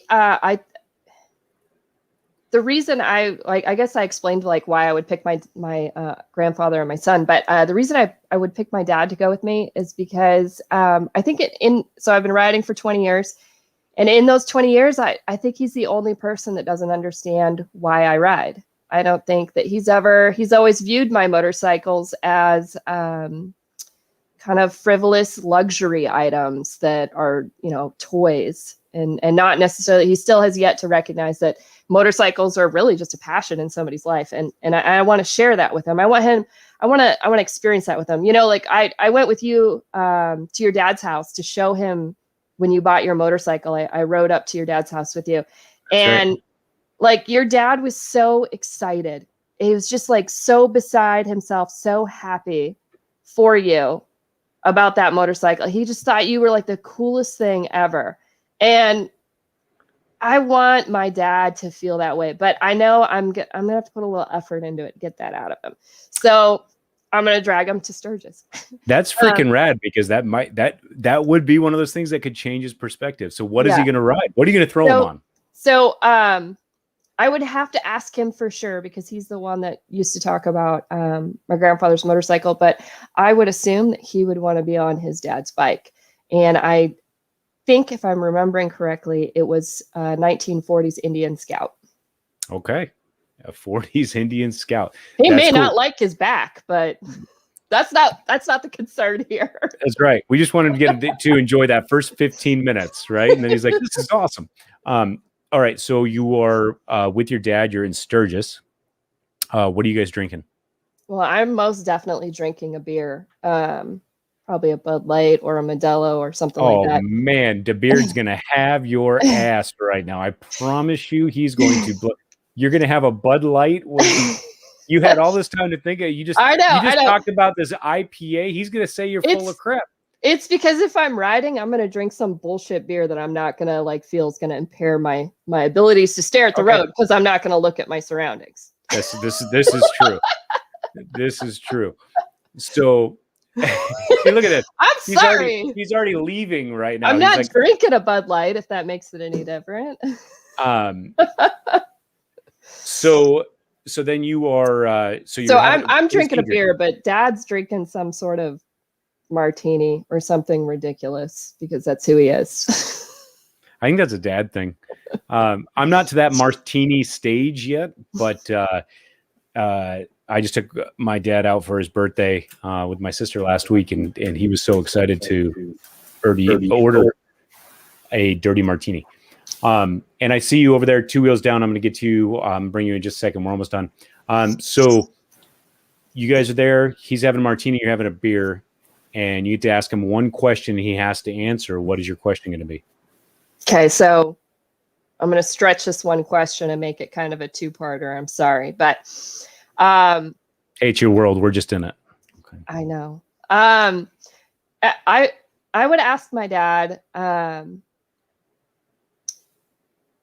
what were the most two moments? So what was the most memorable, positive experience of his life, and what was the most memorable negative experience or tragedy or whatever it may be in his life, and how does he feel that those two moments changed his thinking or formed his way of life or who he is today? How does he feel that those two different moments in his life made him who he is? I like it. That's a good one. Heard Elmo, by the way. We didn't introduce Elmo to the crowd, but Elmo is a really awesome Rottweiler. When we go out camping in the desert, like Elmo will literally chase a ball. Here, let me see if I can change this like this. Can you wait? Nope, that didn't work. Let me go back to here. That's Elmo. That is a very cool dog. This is right here. Yeah, he doesn't care. He's like, "Where's the ball?" Yeah, that's exactly what he's thinking. I'm pretty sure Elmo's got his own Instagram too. He does. But let's go ahead and bring in somebody's going to join the chat real quick. Hopefully, you guys can chat. This is cool dude. He's got a very new channel, YouTube channel.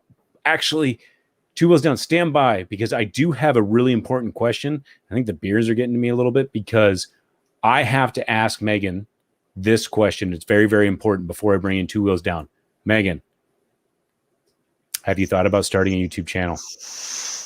Okay, so I get asked that a lot, actually. I go back and forth. I've thought about it. I'm not gonna lie. I looked at like GoPros a couple weeks ago and saw I could get like some package for like $300 something and was like, oh, that's not bad. Stimulus, yay. I don't know if I have the patience for the editing. Yeah, I ask you because I mean there's a huge market right now. I think that you would have a huge following, especially of what you're doing. I mean, look at right now, like you have people already saying do it. Like there's a huge market. And one of the things that you and I will chat about offline, or when I drive this fuel can over, come say hi, is moto camping. I think that'd be a cool thing. I'm all about it. I want to do it. So yeah, I'm literally looking into it. So we should do like a moto camping thing. Maybe force you into doing a YouTube channel during that event. So we'll talk about that. But let's bring in 2 wheels down, new channel, good stuff from Canada. Cool dude, like already hitting the ground running. Really enjoy his channel. So if you haven't checked him out, you gotta go over and watch his YouTube stuff. It's really good. What is going on? I'm drinking Bud Light just to piss off the beard. Oh, my man. So hey, thanks for coming in and joining us. Thank you for bringing me up. I saw that you wanted to do some roundtable thing, and I was watching the hockey game. We're losing, so I figured I'd come up and say hey. That's okay. I'm a Ducks fan, so I'm not having a good year. So I'm a Sens fan. We're in last place, brother. Don't worry about it. I think we're giving you a run for your money. But yeah, so let me just make sure that I don't have any questions. Maybe I can ask them both, but I know that the YouTube channel question was right here. It was asterisked. I have it underlined. I have it highlighted, and I almost missed it. But Megan, I think that you should seriously think about the YouTube thing. Obviously, I'd be able to give you whatever you need as far as the jump start, but the content, all the writing you're doing, track days, those are things that I can't touch. Yeah. Right. you have the ability to do all that stuff. We were supposed to, a friend of mine, because the V-twin track days with the Harleys and everything, it just started, and they've been kind of a mess, but the riding on the track has been like crazy and would have been amazing footage for the first track day. So a buddy of mine was like, I've got 4 GoPros. We're going to put them, because I ride with my sissy bar and my ape hangers and all that ridiculous stuff. And so you already have subscribers right now. You don't even have a YouTube channel. The rest of us I do have a YouTube channel. There's just nothing on it. So as soon as that, what the hell is you already going to have subscribers? We're trying to figure out how this whole thing works, and you got subscribers without even having anything live. You guys will have to just like me. We talked about this last week, that you either have to have like crazy awesome content, otherwise like people are watching you for you. So people will just have to really like me, because my editing's going to be shit. Well, they like your laugh, apparently. I'll just sit and laugh every time. Look at this. I would feel really left out, but if we were to bring in boosted Megan, I want you to throw this. I mean, you can just think of the names. We obviously have Two Wheels Down right now. If we brought in DeBeard, obviously, just think of the name, and then we brought in Boosted Bagger to this, I would feel like the odd male out here. Yeah, because you have no beard. I actually was going to ask you that last week. Like, do you feel weird that everyone you hang out with has a beard, and you're just like this weird guy talking about Harley stuff? You don't even look the part. I should show the photo of me with my full blown beard. I know you should go back to that. Yeah, well, we might bring it back. I don't know. Once I get back to work, my boss might ask me to shave it off, because I bartend at a restaurant, so he might not want it. But COVID, I'm allowed to grow it right now. So all right, so here's something new that we're going to do. I'm going to have Megan, since you're the guest on the show, you are going to take over for just a minute. That's because I have to use the bathroom.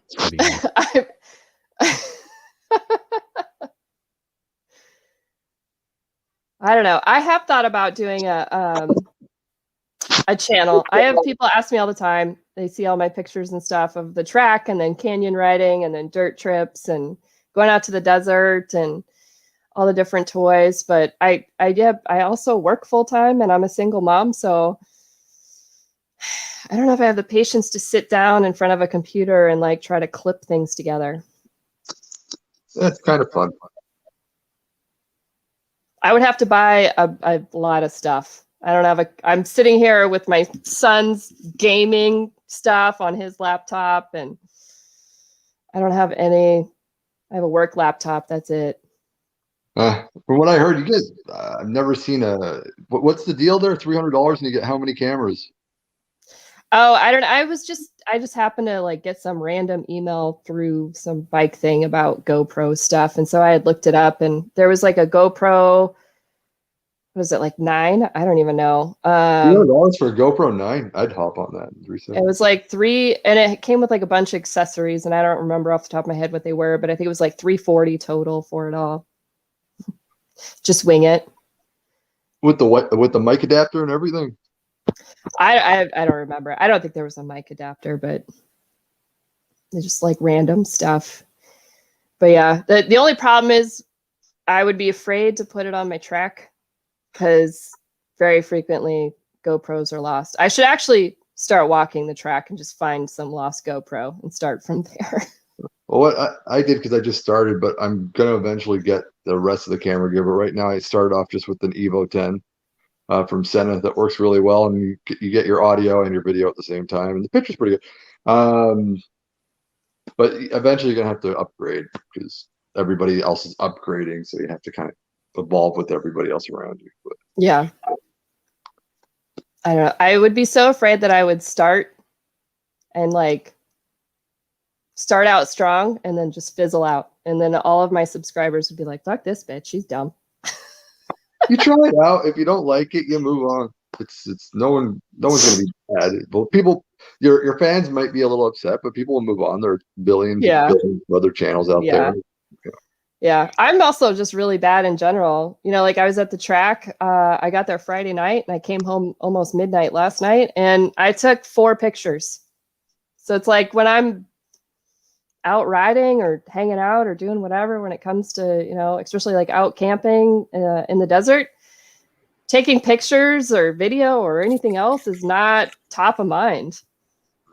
I know. I have to like literally tell them, put them into like formation. Like this is what we're gonna do. And we've done. Megan has been out to the desert. Like she knows, along with the wife. Like and everybody here that's probably still continuing to watch this stream, or you're watching the replay and made it this long. When you are out there trying to create, it takes a long time to get everybody kind of in order, and it takes patience, and a lot of people just don't have that. But I think that, Megan, you've been around it long enough to understand what you would want to get. And if anything, I mean, if I'm going to be honest with you, a female motorcycle rider, it will be it's almost an instant hit. It just is the reality. Like, I'm not trying to be sexist or anything like that. That's just what it is. I mean, it is a growing market. I think that moto camping is a growing market. And I think you going to track with your Harley Davidson you would be even ahead of the game. Like everybody says, or, everybody, including myself, you don't have to reinvent the wheel. Just bring something new to it. Mm-hmm. And the fact that you would have like, hey, I do track days, I take my Harley out there, you got a home run. And people can correct me if I'm wrong. Or no, you're right. My wife, when she does a video on my channel, it gets like quadruple the views my videos get. So it's just the way it is.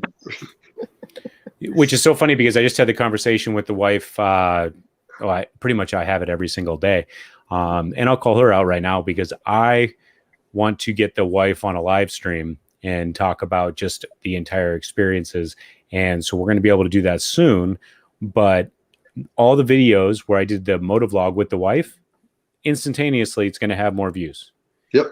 Whether it's other females that are two-upping with their boyfriends, husbands, whatever, or just other females looking to get into it, or just dudes that are like, hey, there's a female involved and I don't want to stare at another dude. I don't really think it has to do so much with thirsty dudes. Like a lot of people say, oh, it's thirsty dudes. I don't think so. I think it's just that honestly, the female population is becoming the largest block of people that are starting to motorcycle, and men are falling behind now. A lot of millennial dudes are not really into the biking, but the millennial women love it, and the Gen Zers do. So awesome. My wife is just finishing up her license. She's joining me, and I can't wait for her to start. And I talked to my mechanic, and he tells me every season it's more and more. Like it started off, it was like just a couple of women in a season. He's like, now it's reached like 50-50 status every year when he's selling bikes. It's for women and men that are buying new motorcycles every season. There's the wife. I think that means no way. We're getting her on. She did so well. On the moto vlog when we went up to Oceanside. She did. But I also know her, and I know the whole time she was thinking, I hate you. Well, I mean, she's thinking that whether we're recording or not, so might as well get a good video out of it. Dino Rider 91, it says his wife next weekend is going to get her license. Yeah, it is a huge advantage. I mean, and that's it's growing, and that's awesome to see. Because, and Megan, you'd brought it up earlier that in the beginning there was a lot of people that rejected you being around. Now, I don't remember that, only because you were part of our core group. So maybe as you expanded out from that core group. Yeah. It was never like, I call it kind of our biker family. It was never like our, little SoCal group of friends. It was always like the guys who came and went. But like, just with the track, going out to the track, all my friends are corner workers. So out on the track, you've got towers out on the track, and people sit out in the corners and watch for safety ride. So the group that I ride with, that I go out with, there are more female corner workers than there are male. Wow. I know. I almost think that I should go up there just for the video purposes and photo shoot possibilities. Like I think I'd love.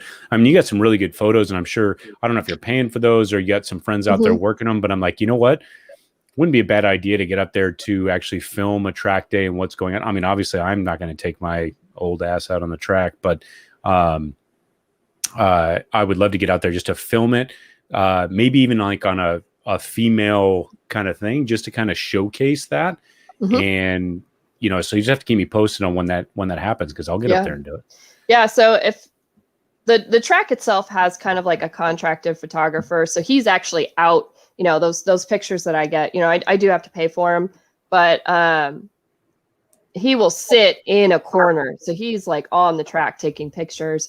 As you know, just a spectator, you can sit on hot pit lane. You can be on the track. You just can't be out in the corners. Every year, there's a track day called Femwalla. The track that I typically ride at is called Chuckwalla. So they host a track day Femwalla, and it's for female only. And it's just kind of to encourage. Track days in general are kind of scary. And you know, it kind of bums me out because they just started the V-twin track days, which was initially, you know, called the Harley only, but then the Indian crowd got kind of upset. So they changed it to like American V-twin.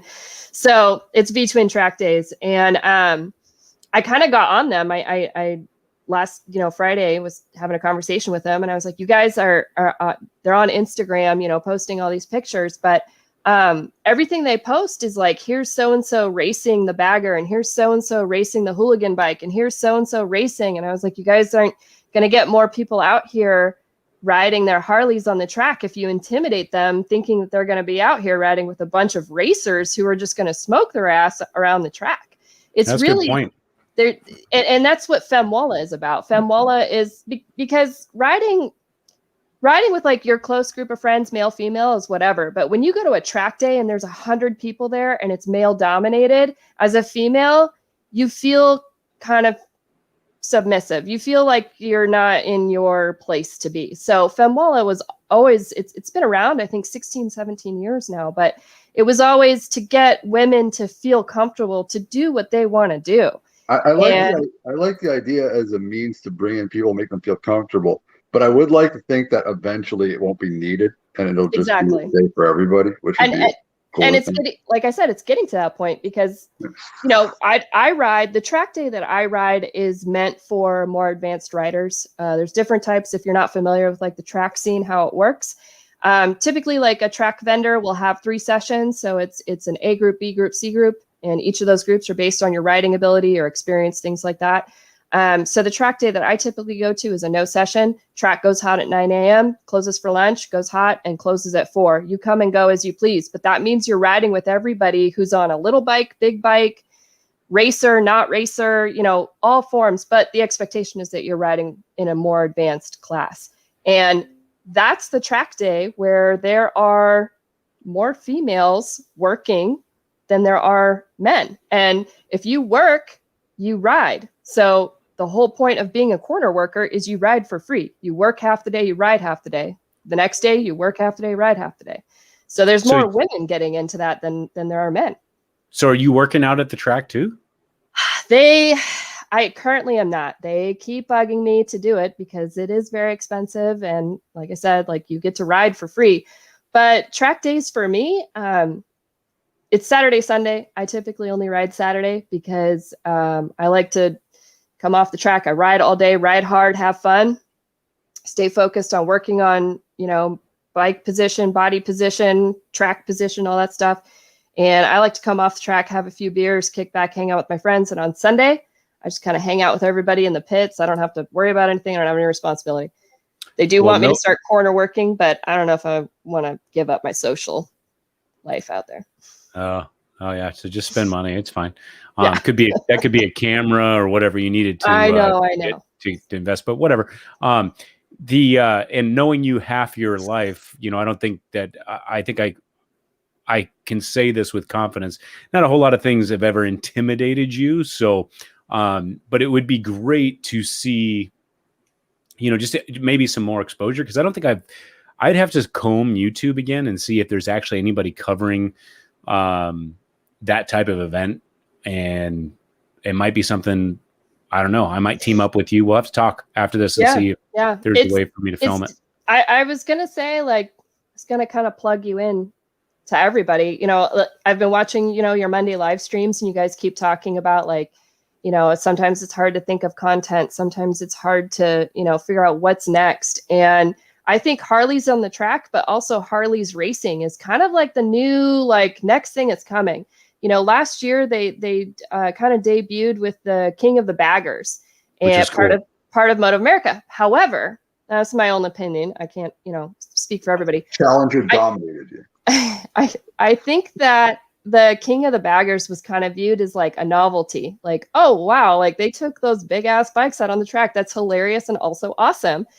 However, it had so much viewers in comparison to any other MotoGP race that they're hosting 5 more races this season. That's true. And so the V-twin track days, I mean, obviously this didn't just happen this year. This has obviously been years and years of planning. And so the V-twin track days that just started, and they're starting at other tracks too. I just can only speak to the one that I'm familiar with. They also kicked off their own racing league, which is, V-twin specific, and it's called the Bagger Racing League, not to be confused with the MotoGP. Not MotoGP, Moto America. It's different, but they're bagger class, hooligan class, stunt class, and all that. And actually, I am gonna, because the first race this season is gonna be in Utah at Miller Motorsports last weekend in June, like 26th, 27th, I think. So, my girlfriend who's going out to Sturgis with me, we're gonna drive out to Utah. We're gonna go to the bagger races.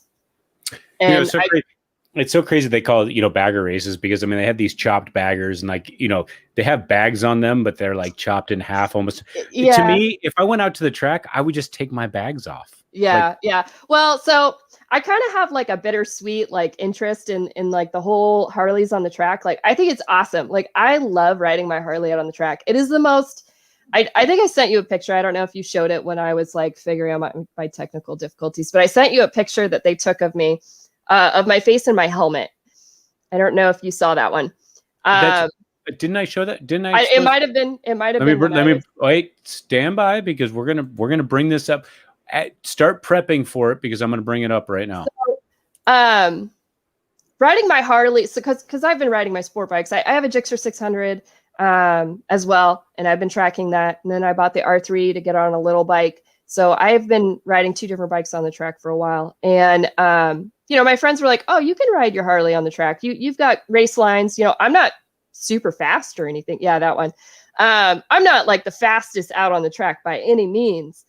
So riding the Harley out on the track has more been like of a novelty for me. It's just fun. It's ridiculous fun. And my bike, other than pipes, tuner, and air cleaner, my bike is stock. I am literally running stock tires. I am literally running my stock mini apes that came on the Iron 1200, and I am having a blast.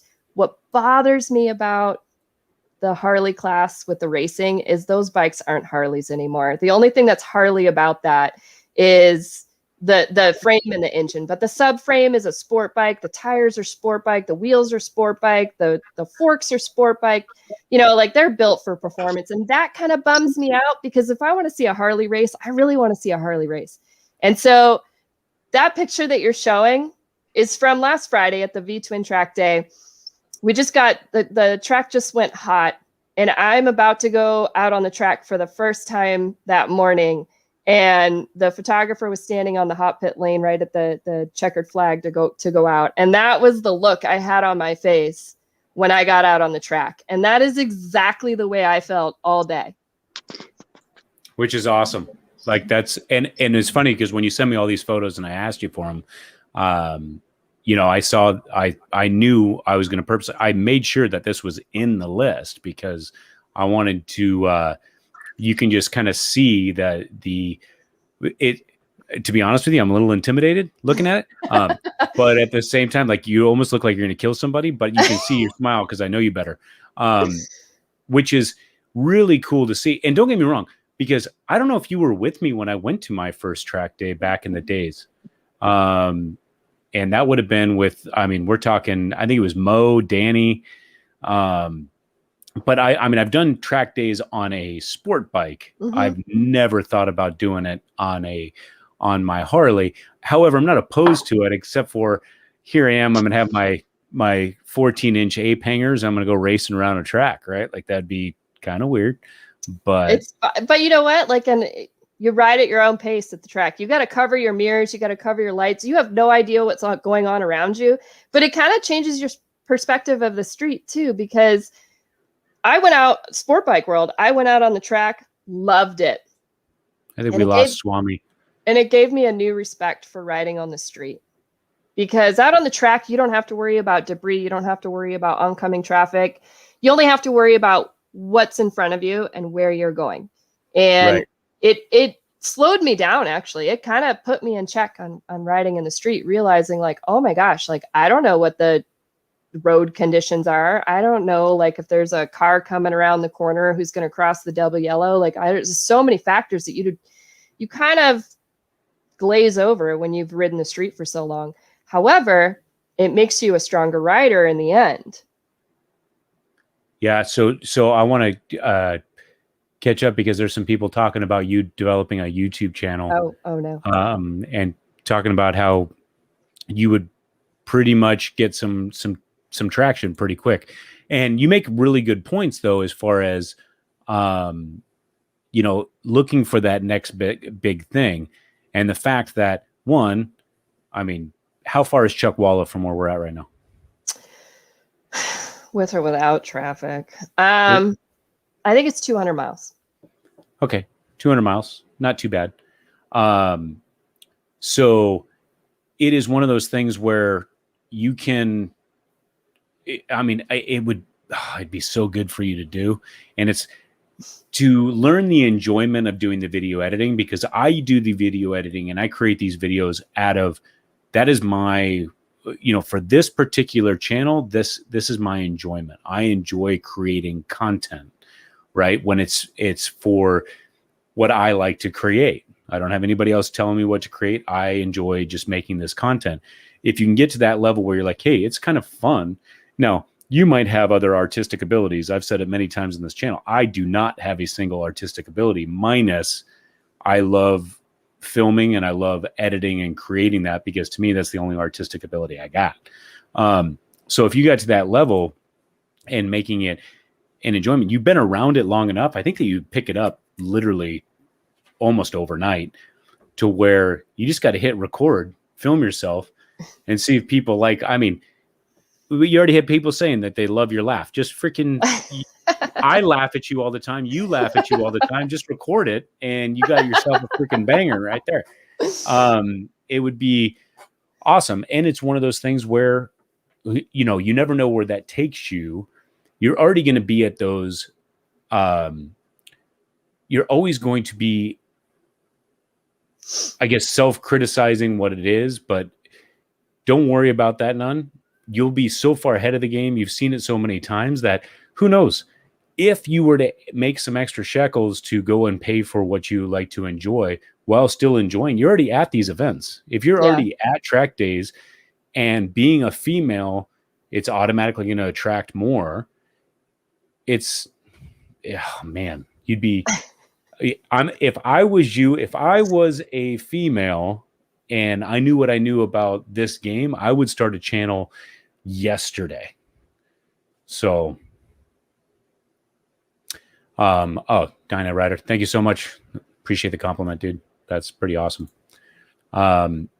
So it is one of those things where, I do enjoy making this content, and I hope that people, you've been around since my first, and by the way, anybody who's long enough to stick on this channel and or watching the replay and made it all the way to 2 hours and 3 minutes, Megan was there during my first production using Premiere Pro circa 2001, along with the wife, but Megan being here.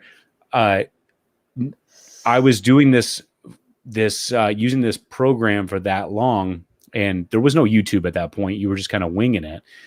And to me, it's still just one of those things. Anybody can do it. Honestly, anybody, and especially now. Like, there's so many things on YouTube University that you could learn almost overnight and just be successful at it. And that's what this is all about, is creating those ideas or getting other motovloggers together. But I'm serious. I'd love to get out to a track day, even if it's in the female track days, just to get interviews, just kind of spotlight that and not make it this person's racing, this person's out here riding on a track. And I think that you're right. I think you mentioned like so-and-so racing is going to intimidate anybody else. Because let's be honest. You got Boosted Bagger. If somebody's like, yeah, Boosted Bagger's out there racing on his turbo, around Chuckwalla, if I didn't know Boosted Bagger, I'm going to be like, yeah, I ain't going out there, right? Because this dude's racing his bike. However, if it's like, hey,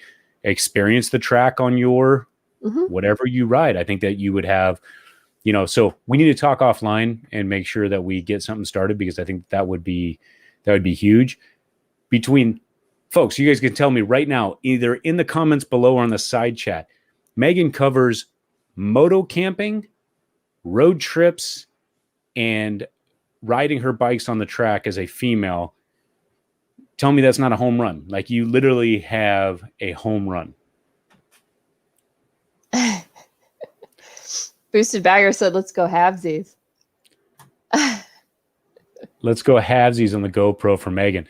So first of all, I don't know who FTG is. So I'm just going to throw that out there. But yeah, I think that it would be 100% something. You know what? No, we're not going to go halvesies. She's already been offered a way to save money and ride for free. She does that for like 2 trips. She's got herself a GoPro Hero 9. She has the opportunity. So no free handouts here. You got to struggle. I have to get picked up. I have to get on a list, and then like one of their regulars has to like not be able to make it, and then my name has to come up on the list. It's not like a done deal. It's not like, hey, I want to do it, and they're like, oh, okay. Well, I am gonna help in May. I am gonna help somebody else in the corner. So when's the season end again? So the track usually closes in June. It honestly, it's just like desert season. It's driven by weather, and I can tell you what. Yesterday was like 100, so it's getting hot. And I do remember going out to the track, and when it's hot, and of course it's almost like being on a tarmac. Like it's ridiculous. It's 10 degrees hotter than what it really says. Yeah. So in June, are they saying like June 1st it's over? Or are they saying like mid-June? Like, do you know? So the last track day for the group that I ride with is the second weekend in May. The V-Twin track days is trying to do one, he said, before the track closes. So that'll be like early June, end of May. There have been years where June stayed mellow and they did track days all the way through almost the end of June. But I think this year is going to be hot. So I think it'll be either end of May or maybe very, very beginning of June. What are you, a meteorologist? Like, how do you know? Yeah, I'm like jack of all trades. I know it all. I know. You should see your hair right now. I could decide. Does this go over? Does this go behind? Boosted Bagger is treating this like he's going to Big Bear on the slopes. Can he rent so that's not a bad question, though. So the very first track day they did, yes, Alpine Stars came out and they rented suits for free. So bad on you for not getting on that. It was on my Instagram. So if you're not following my channel, you're bad. Wait, did you just do a self-plug? We already got... That is the first time since I've known Megan, which is half of her life, that she just gave herself a self-plug. I love it. You're on your way to, hey, we're going to make her a YouTuber before the end of the year. You watch. But so this last track day, last Friday, so the first one was Alpine Stars. This last one was Icon. Icon stepped up and offered free suits for Alpine Stars. When they did it, was you could actually reserve it, so you knew that you had a suit. For Icon, it was like you first come, first serve. So if you didn't show up on time, you weren't getting a suit, and you better hope that your size was still there. So if you follow Boosted Bagger or anybody else in the SoCal, Arizona, or maybe lower Nevada area, if you follow V-Twin Track Days on Instagram, that is who hosts those track days. And they post all the time when their track days come up and whether or not they're going to have leather rentals provided. Really? Mm-hmm. And it's called V-Twin Track Days. V-Twin Track Days. All right, I'm just going to put this up there so everybody can see it. So they can follow that, which would be interesting. I mean, don't get me wrong, I would do it, but I ain't racing nobody. I'm gonna be honest with you. So the very first track day I did with V-Twin Track Days, I was so excited. But I was, just like I said, I was intimidated to ride in the A group. Like I said, it's A, B, and C group. And when I signed up, I was one of the first people there. It was one other girl riding, and the girl checking us in and giving us our stickers or whatever so we can go out on the track. She asked me, are you a beginner, intermediate, or an advanced rider? Depending on certain track days, I would consider myself an advanced, intermediate to an advanced rider based on, you know, my pace. But they advertised that all the they had some of the King of Baggers bikes out there. The riders who rode the King of Bagger bikes were there. So that's intimidating from Jump Street. So I'm like, I'm not going to ride with them. That sounds ridiculous. But I'm obviously not going to ride in the novice group because I know the track. So I rode in the B group, and I should have rode in the A group. You can toot your own horn. It's fine. You're fast. You just gave yourself a self plug. You can go ahead and talk about your riding skills now. There's plenty of people out there that are way faster than me, but there are plenty of people who are slower. So if you go out there and you ride, and you obviously, if it's your first time on the track, you're going to ride in a C group. You're not going to ride any differently than you do on the street, and neither is anybody else. It sounds like everybody's going to be out there. It's a racetrack. We're in leathers. We're in gloves and boots and all the fancy gear, and it sounds like everybody's just going to be like just flying down the track, and they're not. Which means that when I get to that first right turn, I'm going to be doing something like this. Right? Is that what we're saying? Sure. Okay. All right. I'd be kind of frowned upon in society. So maybe I just go and film. I don't know. I get out on the track. Hey, I will tell you, I remember back in the day going to the track days in full leathers, scraping knees and doing all that stuff. And that was a unbelievable feeling. Now, have you ever touched a knee to the ground on your Harley? If I touch my knee to the ground on my Harley, I'm going to be shitting bricks, because if I touched my knee, it means something bad happened. Like I said, my bike is stock. It is not set up to be doing, you know, if you follow V-Twin track days, you're going to see them posting a bunch of pictures of so-and-so like test racing or doing test laps for the race or whatever. And those dudes are putting their knees down. They also look like they're sitting on the ground. They're so far off their bike, leaned over, just to put your knee on the ground, not really for the purposes of it. Well, okay, so for on the Harley, this is crazy. So on the sport bike, that's true. So like on the sport bikes, we lean off the bike, but you don't necessarily have to put your knee on the ground. And for me, once my knee touches, I tuck it back in, because then I know like where I'm at in my lean angle. Mm-hmm. On the Harley, oh my gosh. Okay, so I put a 13-inch suspension on my rear 2 track days ago, and I wish I would have gone higher, because if I leave my ass in the seat, it compresses the suspension, which lowers the bike down, which gives me less lean angle before my peg feels like it's going to fall off. And so I have to literally get my ass out of the seat so that the bike doesn't compress so much, so that I'm not scraping, you know, body parts of my bike. So it's crazy, because some of the racers that because they started the American V-Twin racing circuit out at CVMA, which is the Chuckwalla Raceway track. And these dudes are so far out of their seat, so far. And on a sport bike, it feels normal. On a sport bike, you can get your ass out of the seat and still ride a turn, no big deal. But on the Harley, you legitimately feel like you're going to fall off the bike. And I had a conversation last week with one of the racers, and I said, I don't understand how you guys get so far out of your seat. I can't do it. I legitimately feel like I'm going to fall over. I'm just going to go into a turn and I'm going to slide off, and the bike's just going to keep going. And he told me, he said, if you're not doing it right, you will fall off.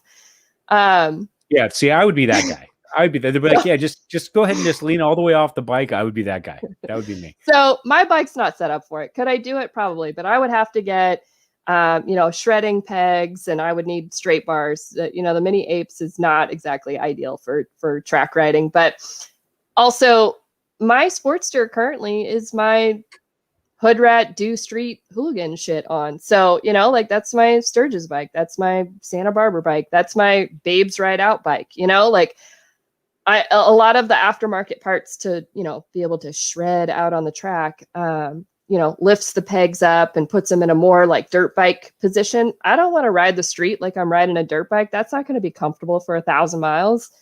So I've been reluctant to change out too much stuff on my sporty. If I get that low rider S, game on.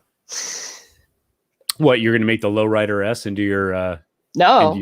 You'll make the sporty. Rider, yeah, the low rider will be my do hooligan hood rat shit on the street, and the sporty will become a track bike. Track bike. Wow. Mm-hmm. Yeah. So I mean, don't get me wrong. I'd love to go around a racetrack on the Road Glide Special. I think it'd be kind of cool. I don't have chopped bags, and I never would get chopped bags. I don't plan on racing, but yeah, Boosted Bagger. He just said school is in session. He's got to be careful, because I was there when you guys were going back and forth, and here I am sitting there in my helmet being like, how bad is Boosted Bagger going to feel right now when Megan just whoops his ass? Just kidding, Boosted Bagger. Don't get offended. But yes. And Dinah Lowrider asked if you could move up groups, and yeah, if you're usually in when you're at the track, and if you're in a group, there's usually control riders out on the track. It's not just like, here you go, have fun. That would be scary. But sure.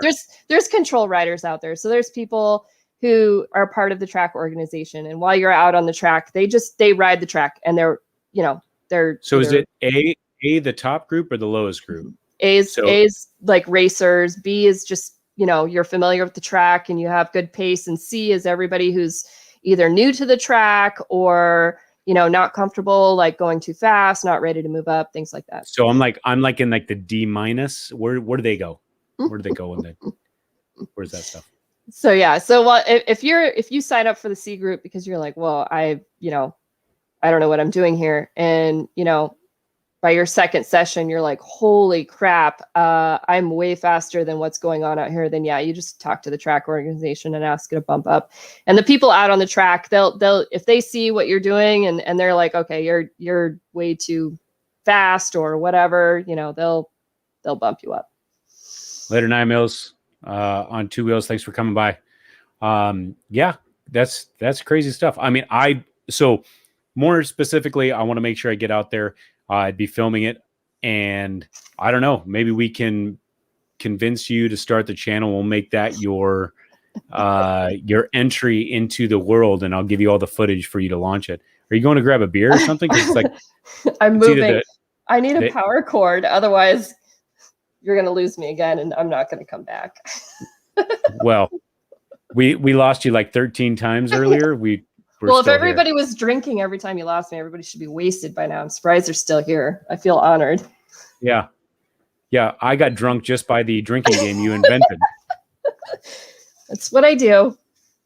So, yeah. But no, it's good stuff. Like, honestly, like it would be interesting to see where this goes from here. The track days, you made a very good point about, Harley and V-twin racing being the next kind of it thing, and I think you're right. Yeah. And who knows? Tyler said most of them passed out. Yeah. Yeah, DeBeard says marathon tonight. Nice. Yeah, I think still, I mean, their Baggers and Brews live streams have gone like 3+ hours back. Or DeBeard can tell us like what their longest was. It was long, but this is my longest one yet for sure. I don't know if I should feel bad or honored. Well, we have to legitimately cut off 30 minutes from your shenanigans in the beginning of the stream. So I'm sorry. Well, now you can you have like a disclosure when you ask people to be a guest. Like, you can't use your fucking phone, okay? Yeah. You better find a good source and plug in. We made it 2 hours and 19 minutes, almost exactly before she dropped the F-bomb. Oh, you're welcome. That's pretty good for me. So, all right. But no, honestly, that's going to do it for tonight's live stream. Megan, thank you so much for coming by. Don't forget, I have your gas container. Hit the subscribe button, hit the like button if you guys like the stream. If you watch this entire stream on the replay, say you watched the entire thing on the replay, because I'd be very impressed and I might have something special for you. As soon as we hit 1,000, please just be on the lookout. I've got a video ready to drop. You guys will not be disappointed. It should be interesting for all. and then we can move on from there. So if you know anybody that enjoys this type of content, you guys know what I do, and you think that they should probably follow along, just help me out asking. Let's get to that 1,000 mark. This is all so I can take you guys live with me no matter where I go. I can live stream from my mobile device. Like, it's not about monetization. Don't get me wrong. Monetization is part of the YouTube game, but all I care about is taking you guys with me with this thing where I can show you when we go to Sturgis, when we go to Arizona Bike Week, if we go up to Chuckwalla, I can bring you guys with me live. But thank you so much for coming by. To everybody. Thank you to Megan. She was a great guest, even with the shenanigans in the beginning. Thank you, Megan. I'm sorry. Thank you to your son for letting us borrow his laptop. He's like, oh, you can see him in the mirror. He's like, can I have my laptop back down? Yeah. There he is. What's up on the screen? All right, everybody. Take care. Have a good night. Megan, stand by for just a second. We'll chat at the end here. Sure.